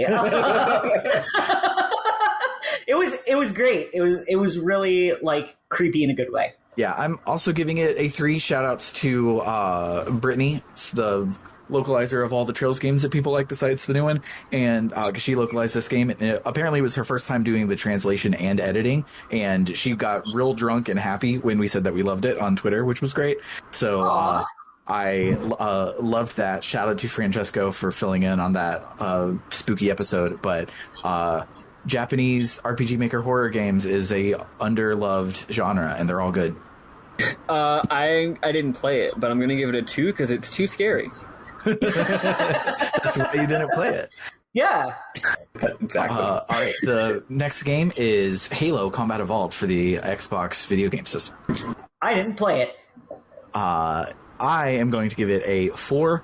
I loved it growing up, of course, and Halo 2 being better than it doesn't make it not a 4, which was, I thought that wouldn't be the case when I replayed it, but there's just so much good shit in Halo 1, and I fucking love it. It's a 4. I'm going to give it a 3. I think I love the game with my entire heart, and I think it's an incredible game. However, specifically for the purposes of the podcast, we did it in 2 episodes, and all the good plot shit happens in the back half of the game, so it made it very weird to talk about. That's literally the only reason I'm giving it a 3 instead of a 4. No, wait, it's too scary. It is too scary. Our next game is the Yokai's Curse. Eli didn't play it, probably doesn't even know what it is, but I have no fucking clue. I'm going to give this a 4 only because it was a weird experimental podcasting thing that we did. Me and Maddy, like, it wouldn't work on Maddy's computer, so me and Maddy started recording while we played through it together and like had our live reactions to it. And that's cool. That was really cool and a lot of fun. Kind of weird, and it didn't exactly work very well, but it was fun and weird to do, and the game was still good. I really liked it. Yeah, I don't remember much about this game. I remember there was something that I strongly didn't like about it. I don't remember what. Just some kind of like, man, this is really getting in the way of the game for me, so I'm going to say 3. Nice. Another weird one, Shuggy the Christmas Elf. Also did not play this one. I'm going to give it a 3. I feel it's probably actually a 2, but because it only reused Christmas music, I snuck in putting a Banjo-Kazooie song on the podcast, so that puts it up to a 3. You know what? I was going to give it a 3, but actually I'd forgotten about that, so I'm knocking it down to a 2 for that reason. Yeah, I did the big band brass version of Freeze Easy Peak, which is just the best Christmas song, so... I'm giving it a 2 because I'm mad at Sam. Next game on our list is Hive Swap Act 1. I didn't play this one, but won because Homestuck. Just to make you two mad. No, I think I'm going to give it a 4. Gameplay wise, it was fine, but there are text conversations that you have with Xerox or whatever his name is, and like your heart just breaks for him when you realize that like he's a fucking nerd and nobody likes him, and he's afraid that you won't like him either. And it's just good, and I had a lot of emotions doing the ancillary game content around that game. Yeah, I'm giving it a 3. No strong critiques. I just fucking loved it and don't think it's quite a 4. Yeah. Next game on the list is Eternal Cynia. I mean, I was impressed with it for what it was, so I'm going to go ahead and give it a 4. I thought it was pretty good. Like, localization was rough, but yeah. I am also going to give it a 4. The emotional oomph of like the actual plot stuff there towards the end is great. So much so that I played the shit out of Eternal Cynia 2, the phone game, which is not nearly as good. It is basically an auto-clicker visual novel, but the feeling stuff is still there, and it's really good. So it's also free. Both of them are. So go enjoy some free game. I think, to be totally fair, I would be giving it a 2. However, I don't know. Shout out to people who make things on an extremely low budget and put their heart into it and try their best. Like, is it a bit of a participation trophy? Yes, but I think that's fine. I think that there should be a million games like Eternal Cynia. Absolutely. If everyone played more games like this in general throughout the year and fewer enormous budget AAA games, I think we'd have richer lives. So yeah. 3, glad it exists. Bring on, good job to the creator. Love what you're doing. Our next game is Parasite Eve. Didn't play it. I did play it, and I freaking loved it. I thought it would be more survival horror than it was, but it ended up being like a supernatural Die Hard, which is fucking cool, and I really liked it a lot. Yeah, I adore it. I think 4 out of 4. I couldn't believe how much I liked it. Yeah. Did I say my score? Because I was giving it a 4. I don't know if I said it. Best. Here's my actual sentence. Some of the best pre-rendered backgrounds I've ever seen in a video game. Oh yeah, fucking phenomenal. Also, with phenomenal graphics is Lent by our good friend Sister Orator, which I know Eli did not play. Oh yeah, no. So I didn't play any of these remaining bonus games. Yeah, so Lent. So the next 3 games were on mine and Maddy's like indie game Electric Boogaloo that we played 3 games all less than an hour long, and Lent makes me really sad because I loved it and I thought that it was going to go in like cool, interesting places. It could probably be up there with Undertale, but Sister Orator's Unity crashed and took the game with it, so it's gone forever, which sucks because it was awesome. Yeah, I have the exact same feeling. I like the heck out of it and wish that the rest of it existed. Yeah. It's hard to even give it a score in that case. Let's say 3 to cut the difference. Yeah. But like it's because of the universe. Yeah. So the next one is Melon Journey.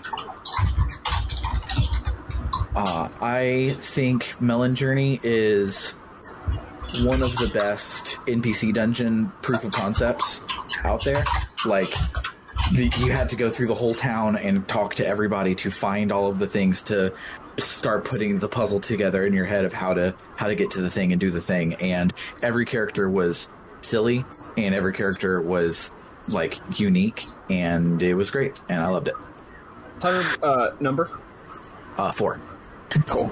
100% agree on most of what you said. However, I think there are similar games that are the exact same thing that I would say are better. PC dungeon style games. There's some other ones that I think are better. I'm gonna give it. I was gonna give it a 2, but now I just feel mean. Whatever, I'll still give it a 2. I was gonna say something in particular. Oh, 2, because it's too scary. Yeah. Melon Journey 2 has trailers out. I don't think the game's out yet, but Melon Journey 2 looks fucking phenomenal. Oh, I remembered my joke. It's not as good as Kramer Hentai Quest. God damn it. So, another NPC dungeon game that we played that week was Escape Chasm by Timmy of Undertale fame, and it was fucking great. Everything about it was phenomenal. Actually, changed my answer to Melon Journey. Melon Journey was a 3, Escape Chasm is a 4. Escape Chasm is like a level beyond Melon Journey. Exactly. Great. If we're putting them together, one of them is clearly better than the other. Escape Chasm, I'll give it a 4 as well. Hell yeah. Great job, Timmy. Yeah. So fucking good. So, that brings us to the end of our lightning round. And the next thing on our list... Are we doing any more music? Sure. Eli, what's another song you want us to pick? Battle Hymn for Everyone's Souls from what a good fucking one. Persona 3. Yeah. Is one of my all-time favorite pieces of music from the games that we played. Yeah, it's fucking great.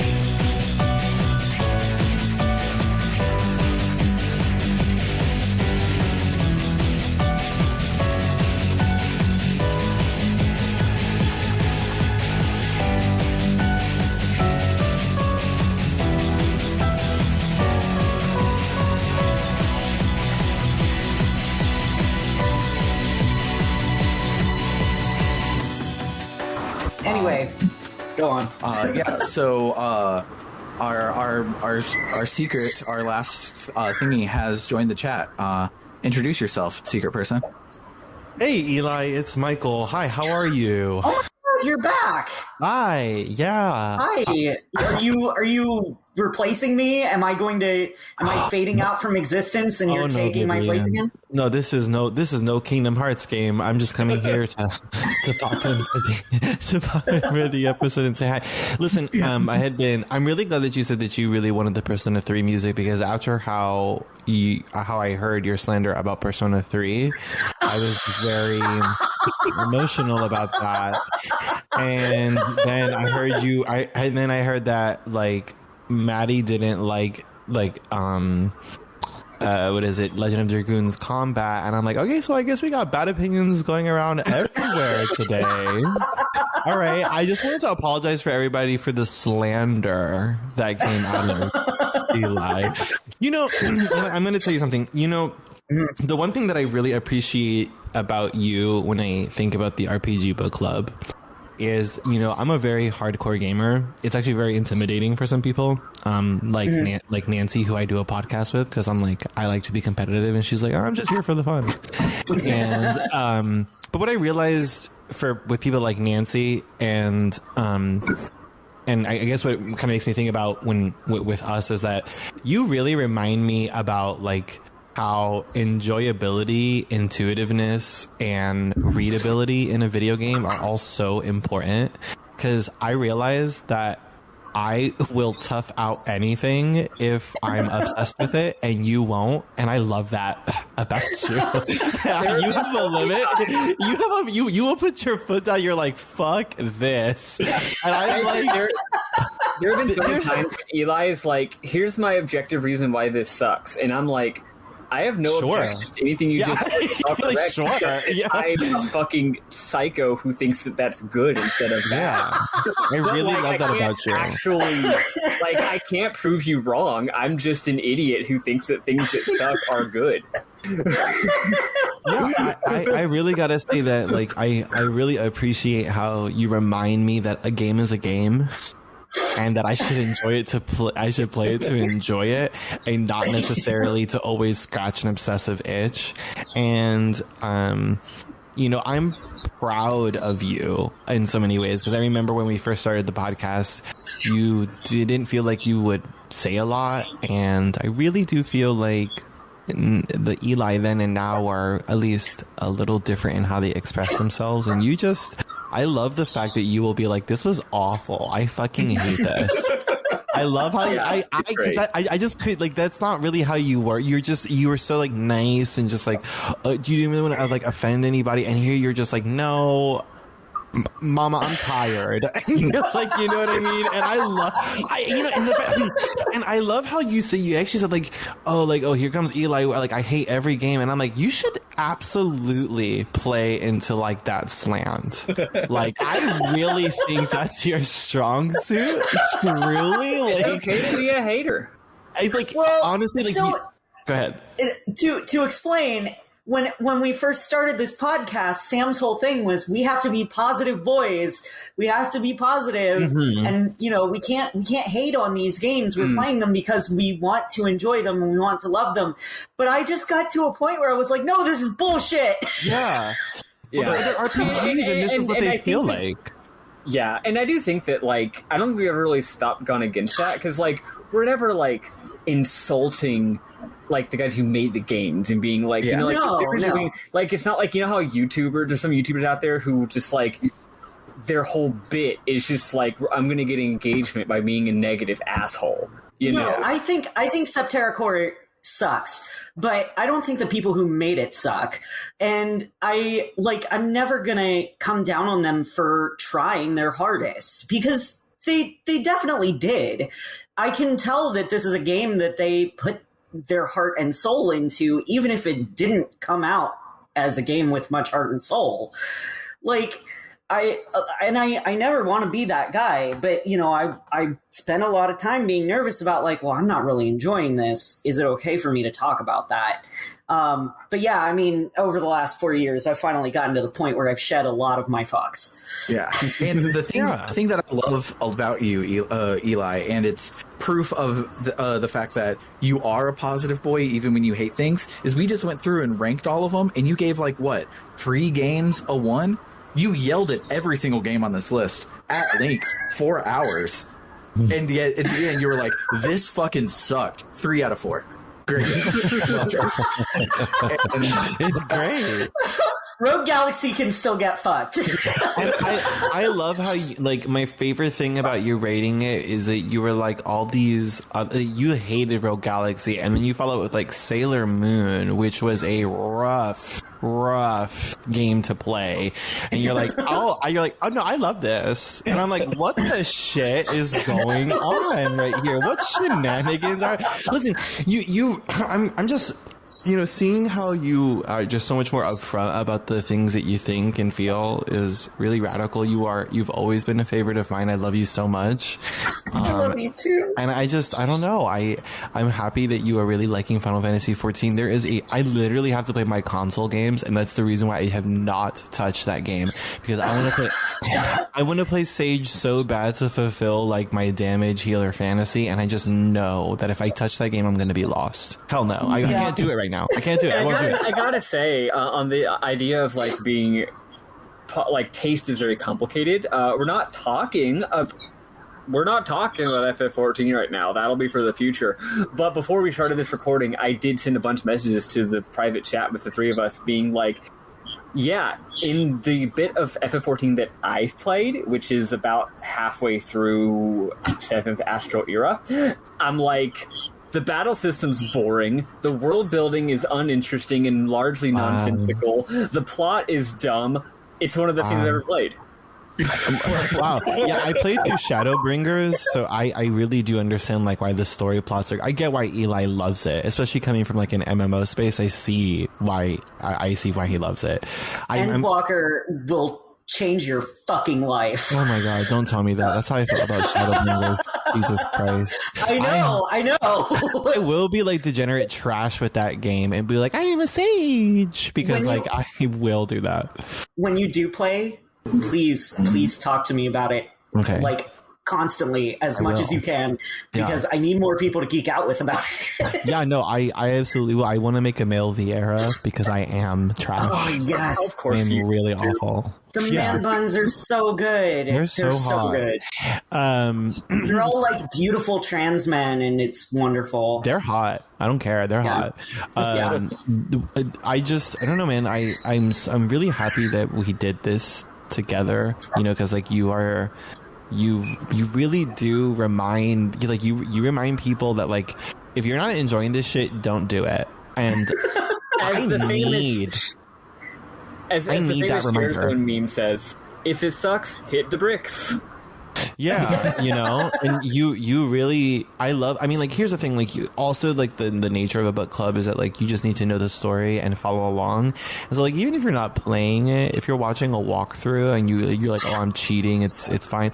I've never personally had an issue with it because what I cared about was your opinion about it. Not necessarily the fact that you, like, played through it. I like hearing like, what's funny about you playing through a story that you enjoyed, you know what I mean? Like playing through a game that you hate, but a story that you enjoyed, like Persona 3, is that like that same opinion that you give. You're like, wow, I hate this fucking game, but the story was great, and I love it. And, you know, it's so funny to me, and you know, I gotta say, like, you really do.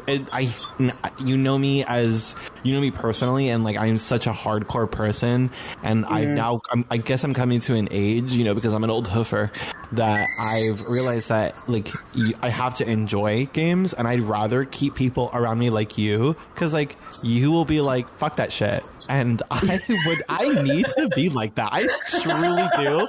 I love you for it.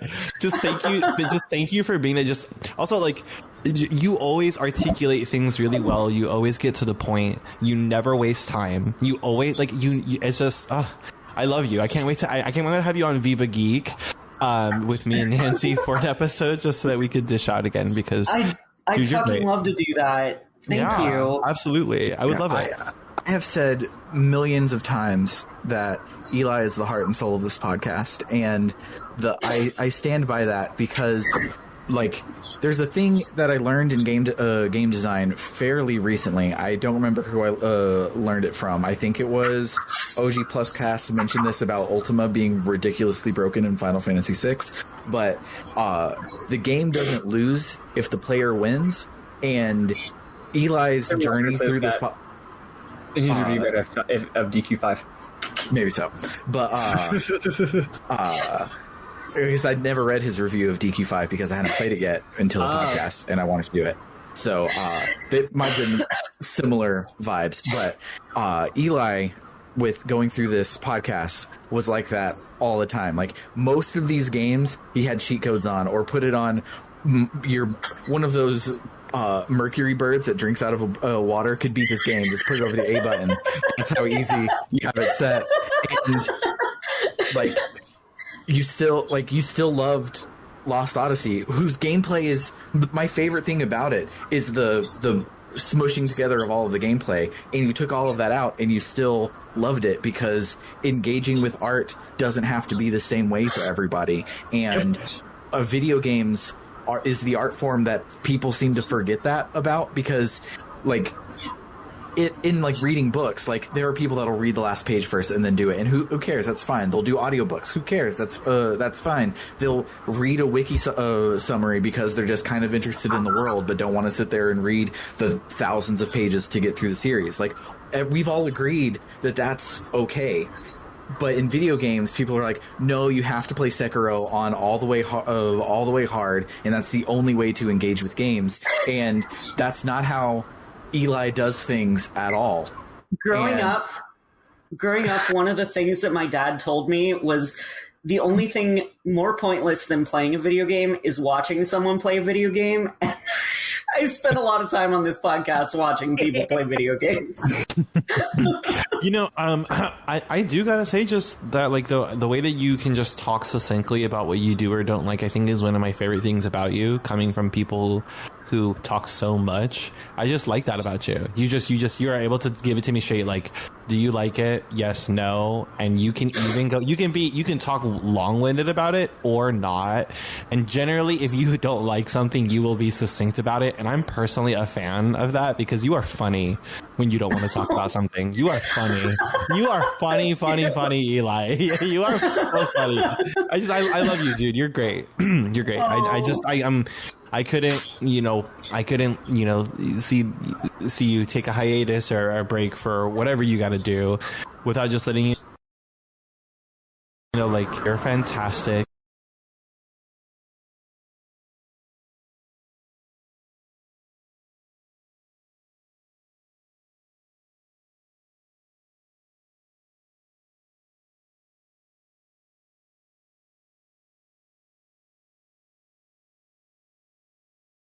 And yeah.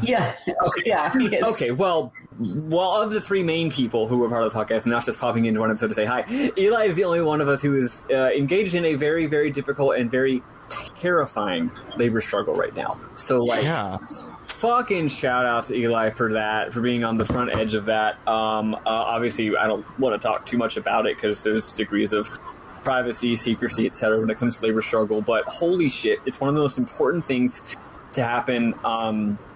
It's one of the most important things to happen in the video game industry in the last decade, and you're right there in the middle of it. So fucking good. I hope you're doing a lot to take care of yourself in the middle of it too. But we'll talk about that. We can talk about that later. We can talk about it, together.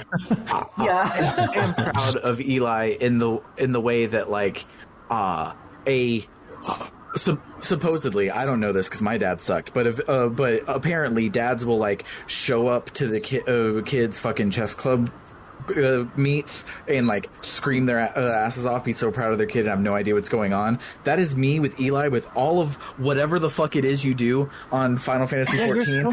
Don't understand it. You've explained it to me so many times and I don't understand it. And your Discord has 3 times the amount of people that mine does. Are we playing the same game? Like, what? Yeah, for those, I don't know how much I've talked about it on the podcast, but I started a fight club in Final Fantasy XIV last August. Go along with that. They would do that. The way that I found out about this was so funny because it was like Eli's like, I'm very upset today, and I'm like, oh, that sucks. Then Eli's like, it's because of drama, and I'm like, oh, that sucks. I hate it when people are being shitty drama.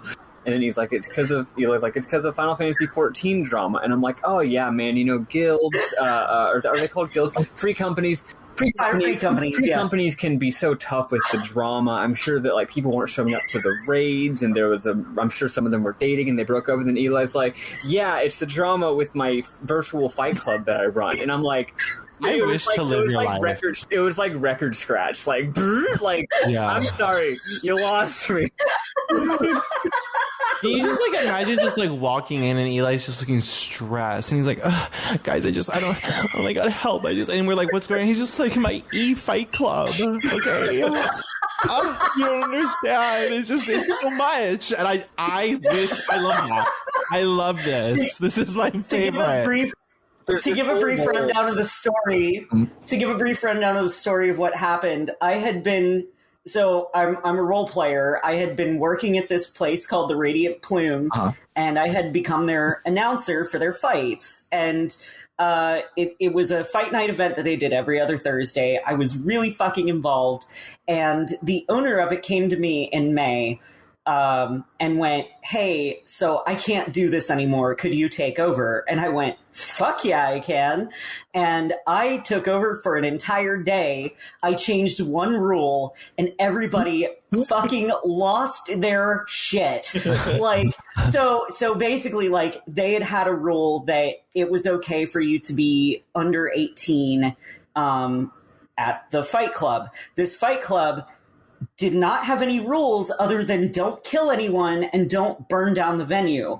So it was a very, like, anything goes kind of thing. It was blood sport. Mm-hmm. It was blood sport. And they were allowing children to participate. Now, when I was just an employee, that was one thing. It was not my place to say what could or couldn't happen. However, once I took over, I didn't feel comfortable running the fight club where children could participate in blood sport. Mm-hmm. Yes, there are spunky anime teens. However, there's a significant difference between someone writing a character in a video game that's like rated by the ESRB as a spunky anime teen who gets into big brutal fights, and some jack off from the internet writing a spunky anime teen who's like, this person is in their 30s and they're playing someone who's 16. Like, to me, that's a little weird. It is. So I changed that rule to 18 plus, and everyone just went absolutely bliss. Like, I expected there to be some grumbling and some people leaving the Discord. They fucking tore into me. Nice. Like, that was the real blood sport. Was them coming after me. The real blood sport was the enemies you made along the way. And boy, did I make a lot of enemies, to the point that I ended up Twitter canceled. Oh my god. Extremely funny. Over changing the rule to because I had made a tweet that was my true downfall. I had tweeted out something like, if the only bad thing they can say about me is that I no longer allowed children to come to the fight club, then I'll take it. And someone found that tweet and took a screenshot and pasted it in the chat, and that was the PNR, the point of no return. Wow. There was no going back from that point, and I just like threw up my hands and went, okay, I'll leave. And I took my friends with me, and I spent a couple of days being absolutely fucking miserable, and then I went, no, you know what? I have a house. I can make my own fucking fight club. With blackjack and hookers. And hookers, yeah. Except not hookers, because the character that I play there is very, very asexual. He would revolt if hookers were involved. I am fully gonna like just make a character on your realm and like be if like you're on the Crystal Data Center at all, you can come. I'd be like a secret investigator. Really, like if anybody would like break the rules, I like whisper around. I'm like, "Hey, you want to go ahead and do some illegal Fight Club stuff?" You know what I mean? Okay, cop. I can't believe you're gonna do virtual Fight Club. We're upholding the law in Eli's world. Okay. Our Fight Club is morgue themed. That's so cool. You're gonna do Eli like they did Hoffa.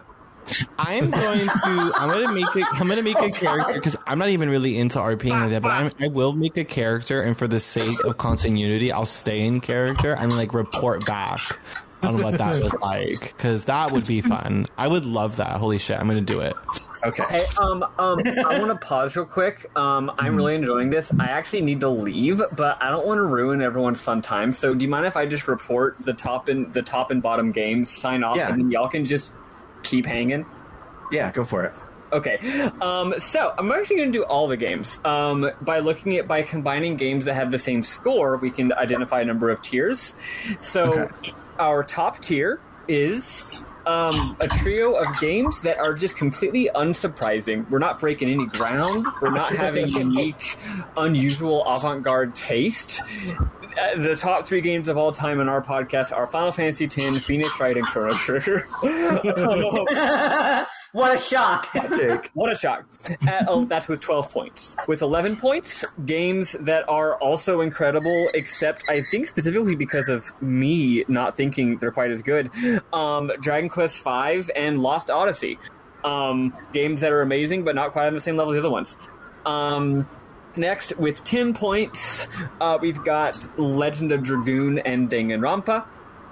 With 9 points, I think it's really funny to say these games are all the same quality, because I think they're all very lumpy games. Brave Story New Traveler, Tales of Symphonia, and Persona 3 are apparently, according to us, the same equally good games. Also equally good games are Xeno Gears, Lunar, and Sailor Moon Another Story. Yeah, it's a little funny when you put it that way, right? Next, we've got in its own tier with 7 points, Anachronox. In its own tier, Cosmic Star Heroine. In its own tier, Blue Reflection. And then with a 4 points, Septerra Core. And then to me, the funniest thing about this is not just that FFX, Phoenix Wright, and Chrono Trigger are our favorite games, but that it's not surprising to me that Rogue Galaxy and Septerra Core are the worst games we've ever played on this podcast. But it is funny that we do, as much as we hated it, apparently think that Septerra Core is better than Rogue Galaxy. I'm the one who, for the record, that's because of me. I'm the one who gave it. But your fault. It is literally a worse game, and yet I am giving it 2 instead of a 1. Whatever. It's confusing. Anyway, that's what's going on with these games. So yeah, it's been really beautiful. It's been really. I'm going to sign off here. It's been a wonderful couple of years. We've all gone through ridiculous personal life arcs over the course of the last almost 4 years. It's been an absolute pleasure playing through these kind of 20 games with Eli. I was on hiatus for the most recent one. Very, very much looking forward to having you back whenever you feel like it, but especially if you ever play Mother 3. Or whatever other fucking game you want to play. If I hear that you're going to show up, we're talking about Final Fantasy 14 at some point. It's gonna fucking happen. If I hear that you're going to be joining us for a game, I'll probably make a loud, excited noise that my girlfriend will ask, "What is that?" Yeah, that's it. It's been great. And also, Rizzo, really, really good to see you again. Okay. You too. Yeah. All right. Goodbye, everybody. See ya. Bye, Maddy. I love you.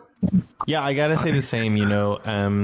I don't know, Eli. I'm always, I'm always here to talk or chat or to speak or whatever. But I don't know. I'm really proud of you. I'm really proud of, I guess, thinking about, when we first started and now thinking about how opinionated you are and just like how you're just, I don't know. I'm really glad that I've known you this long. Gosh, I can't believe that I'm thinking about that now. But I've known you for so long, and I'm just so proud of where we both have come. You know what I mean? We've both done a lot of work, and we're both in different places. And I love you a lot. I'm so proud of you. You're just everything, Yeah. Thank you. Yeah. And Eli, when you told me that you were going to be stepping down as co-host, you had said that people wouldn't miss you, and that is factually false. I stacked the chat tonight. We normally have 0 people in chat, and we have 5 people listening today because they all wanted to be here to see you off. And several people that I reached out to be like, hey, this is going to be Eli's last day. They're like, oh, I can't make it, but let him know that I loved. For example, Jimmy the Shovel said that in Chrono Trigger, he loved hearing your particular take on everything as Baby Fresh Eyes, and that it elevated the podcast, and that was the first one that they had found out. They had searched for Chrono Trigger, found the podcast there, and it was because of you that they stuck around. And that similar sentiment was all over everybody that I talked to. You are, like I said, you are the heart and soul of this podcast, and you're the best. I love you so much, man. I'm really proud of you. I love you guys too. Oh, Elon. No, don't ever apologize. You should never apologize. I mean, listen, man. You are. You've always been just so exceptionally nice and loving and wonderful, and always willing to listen and speak. And I'm really happy that you've come so far in being able to like voice the things that you need or want or how you even feel, because like you have never sounded weird, you have never sounded odd, you are kind of like, if I'm Katya, you have to be the Trixie, where like I am a fucking hot mess and you have a business and you're running shit and you are like successful. Okay, because like you really got your life together in ways that I just don't, honey. And so like truly, it's just like you really deserve the best, and so you're just everything, like if there's anybody that I know that really just deserves it, because like he's You're not only you work well, you are a good friend, you listen, you stay out of people's way, you don't want to harm anybody at all, you just want to enjoy your shit. It's you, and you really deserve it all. I'm always rooting for you. I want to support every project that you do because, like, Eli, I'm a fan of yours, you know, and you are like somebody that people love to listen to, you know, like you are just great. Thank God for you, because if it weren't for people like you, I'd be fucking talking all day. You know what I mean? And God, I cannot have that. I just can't. You get so tired. I would. This is exhausting. Please take it over. Yeah. I love the crap out of you, Eli, and like I mentioned the other day, my first 6 months at Blizzard, I was at the Blizzard Family Day at main event, and I knew nobody. I was in my own world. I was overwhelmed. I didn't know anything, and because I had one time to ask you what would you think about a Digimon MMO, and you're like, Digimon is for posers, I only want to talk about Pokemon.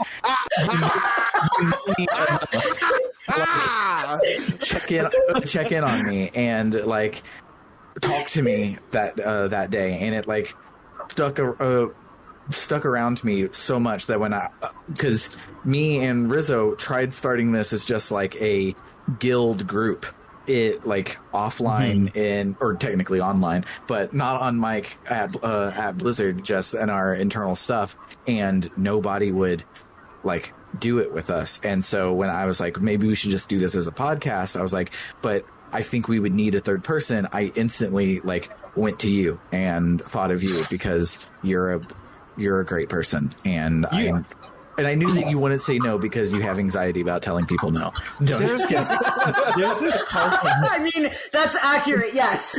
There's this part of you that really reminds me of Nancy, right? In that, you and I may approach video games differently, but I don't think that they are clashing colors. I think they complement each other on a wheel. You know what I mean? Mm-hmm. And that's how I see it, is that you really are you really are so opinionated, and you are kind of sassy. You know what I mean? When you want to be a little sassy, Eli will be, and you always will preface it with I'm sorry, but, and it's really funny because you don't usually have to do you don't usually have to do that, since you are so well grounded and very rational. But really, I think that everything that you say is either funny or just yep, I can't fight Eli with it. You know, you are it's either just you are comical for the sake of being comical, or maybe you don't even know it. That's the thing that I love about you too. Sometimes you just talk and I'm like, does he know the real world value of what the fuck is? Sometimes I just want to put you on TV. You know, it's just funny. It's just funny. And you're just, I'm glad that you're doing your YouTube. I'm glad that you're getting back into something that you enjoy for RPing. And when we started this, I knew that we needed somebody that was not like me or Sam, and I really couldn't ask for anybody better, because I think that you really kind of snap people like us out of the way that we kind of think when we play video games. I can sometimes take some video games like a job, and that's not fun for me. And I know that I can always count on you to lean in on that. And I prefer that. And so I gotta say, just thank you for reminding me about what video games are about. Thank you for always being true to how you feel about a video game. Because it really reminds me, no matter how much I stan it, no matter how much I love Persona, there are some mechanics that I fucking hate. And it's okay. It is okay to say that, okay? Yes. And I love that. You really do remind me that it's okay to just if you don't like it, it's fine. You can still love it. And just thank you for everything that thank you. You're just, your presence, your opinions, your words, they are so valuable. And that's one more thing before I go. You were one of the only things that made me feel safe when I first got to this job. You were the only thing that one of the things that made me feel safe. And you didn't even say a lot to me. You just really introduced yourself. You got it out the way. But I think knowing that your presence was there was really reassuring and safe. Because even though we would always talk about certain things that we went through, you never judged me. You never even bothered orbiting around my Latinidad. You were just there to listen. And you just really have done such a great job in being someone that is always friendly, always there to talk, and whenever if there's an issue, you immediately recognize it. You see people's problems, you really do. And I just like knowing you has been a real privilege, and I'm just so glad to know you. But you know, when me and Sam were talking about this, we would not go on and make it without a third person, and it had to feel right. And you have always felt like without you, it would almost feel like it's too clinical. You know what I mean? Without you, it's too clipboard and paper, clipboard and pen, and you really add an element of realism that people feel. Like, more people are like you than us, and I think that you need to understand that. And I just love you. You know, like, you are really great. Just thank you so much. Just like, thank you for teaching me so much. Thank you for reminding me of like perspectives that I really need to hold close to myself before my obsessiveness kind of gets a hold of me. And just like, I don't know what to say. How do you tell somebody thank you for being you without sounding like an episode of Golden Girls? Which, by the way, I feel like I'm very fine with looking like. Yeah. You know, I feel like very fine with that at my age. Honestly, Golden Girls should be a level to which we all aspire. Truly. So just, I mean, I say all that to say just like, Eli, you're wonderful. You're amazing. Thank you. I love you. Just like, what do you say? What do you say? I love you. Yeah. You're the guys. So, Eli, to wrap us up, since there are bajillions of Eli fans listening, where can people find you on your next and greatest? So mainly you're gonna find me in Final Fantasy 14. I'm my current Twitter that I'm on way too frequently is Kaito Seibaku. It is KaitoSeibaku. That is where I post everything related to my trash pile of an Aura that I play on Final Fantasy, along with some OOC thoughts, artwork that I've done. I've actually gotten back into drawing some, more than I was for a long time. I do commissions now. If you want Discord emoji, I mainly do Discord emoji of Final Fantasy 14 OCs, but I can do other things as well if you want. But the commission info is pinned to the top of my Kaito Seibaku Twitter. If you're on the Crystal Data Center, I'm on the Malboro Realm. That is where my Fight Club takes place. It is the first and third Thursday of every month. And you can find information about that at morgue, MORGUE, -xiv.crd.co.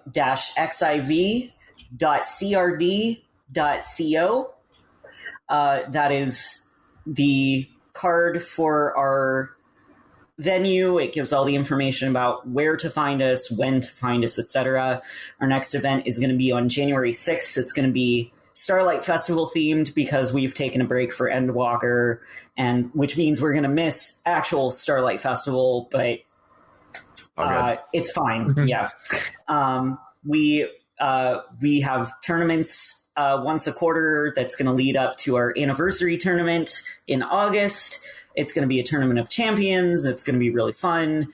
And I also do performances on Kaito. He sings some really funny / raunchy shit. Works as a stripper. It's great. Like I said, the lizard is a trash pile. But if you ever want to check him out, he performs mainly at the Songbirds Lounge on the first Monday of every month, and the Still in Strings on the first Friday of every month. And if you're looking for details about those, you can check out my Twitter, or you can contact me. And then my Discord is Malvalen, MAL_VALEN number 9715. You're more than welcome to message me on Discord. I'm happy to chat whenever. I'm literally always around. It's true. Like And- I'll be up late playing Final Fantasy 14. It'll be like 3 a.m. and I'm like, so she just fucked a dragon, right? And Eli will instantly be like, yeah. Yeah, she sure fucking did. It's great. Yeah, please, I'm begging you, come geek out about Final Fantasy with me. I'm so obsessed. And like, when you all know me, when I love something, I love it with all of my heart and soul. Even the parts that I hate, I will still find things to love about it. So please feel free to come geek out with me. And you know, or even if you just want someone to talk to listen to you, I'm more than happy to do that. And I'm not going to be far. I mean, like I said, I want to do an episode about Final Fantasy 14 if Deltarune Chapter 2 ever happens, like we were planning but didn't get to. Yeah. I want to come back for that. Absolutely. And you know, if there's ever a game that's brought up as one of the main games that they're playing that really speaks to me, I will probably be clawing at Sam to let me be on the show again. Oh my god. Yeah, but when we sell out and play Final Fantasy 6, Eli will probably be there. Yes. Hell yeah. Final Fantasy 4 also good. Yeah. I would be there for that too. But yeah, that's pretty much everything I wanted to plug. I know it was a lot. Yeah. And it's a lot of information that means practically nothing to most people, I'm sure. But I mean, my main character on Final Fantasy is Kaito Akaruta, Kaito, aka Ruta. It is a nonsensical Japanese last name. It wasn't made up by me. I don't want to go into it. It's a long story, and there's a lot of drama involved.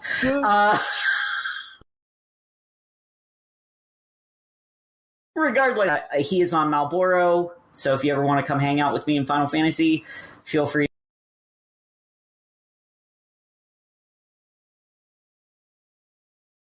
to hit me up. It really truly did. I'm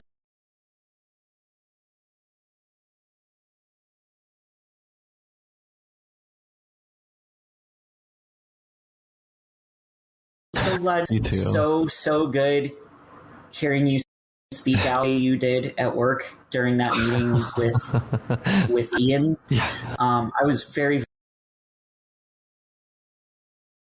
very proud of. Oh, you know, thank you. I was not terrified at all.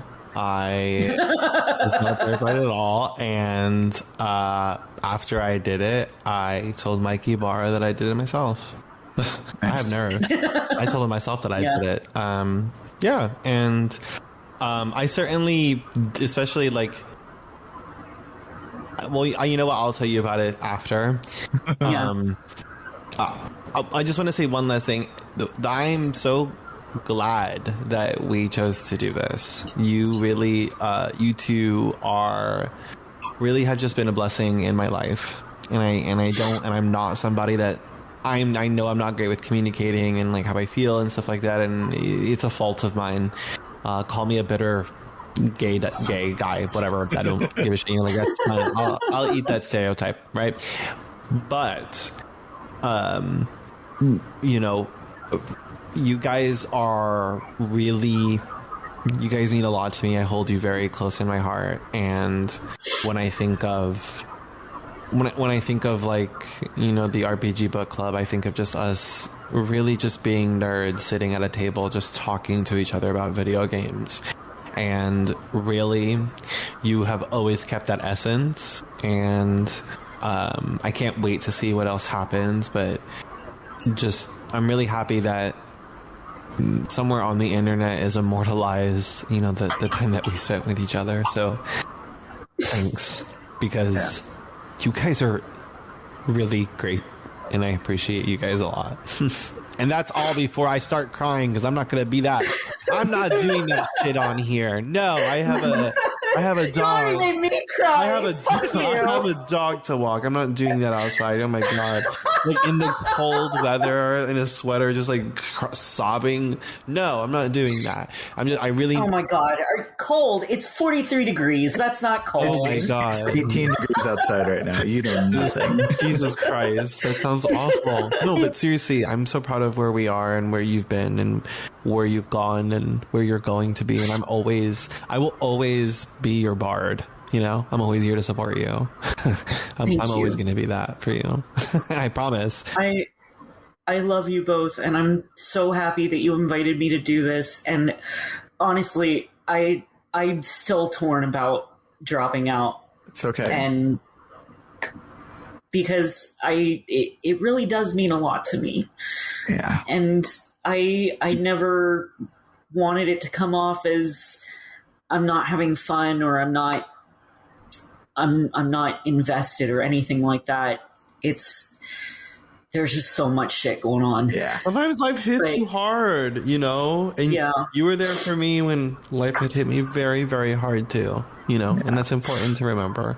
And, you know, you are so deserving of, you know, taking time off and needing it for yourself. And you know what? This is the show business. Just because you leave now doesn't mean you won't make a return. All right? This is nothing but smoke. You guys don't have no idea what is out here doing this show business. There's so much smoke and mirrors. Getting the agents and the bookings. Eli needs a break, damn it. So you guys have no idea what it's like to make these Hollywood starlet shows. You know what I mean? It just takes work. So good for you. You know.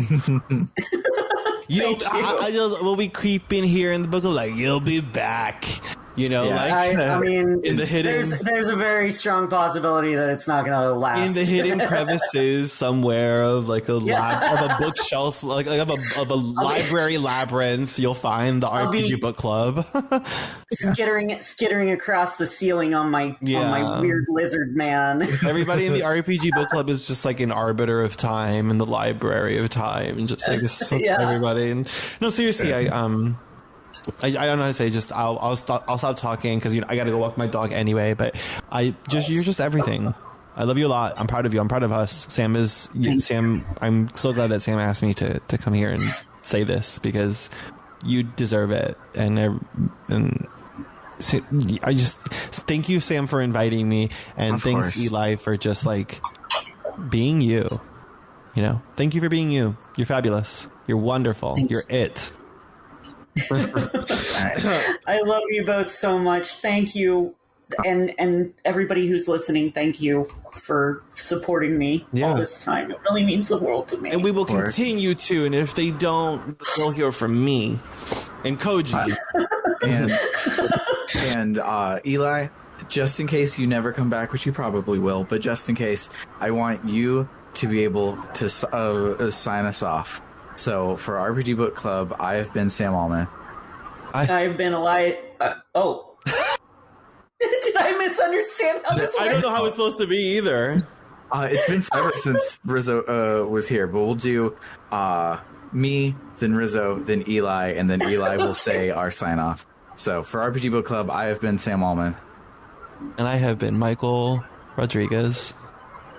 And I'm Elias Sailor Eli Warren. Toodaloo!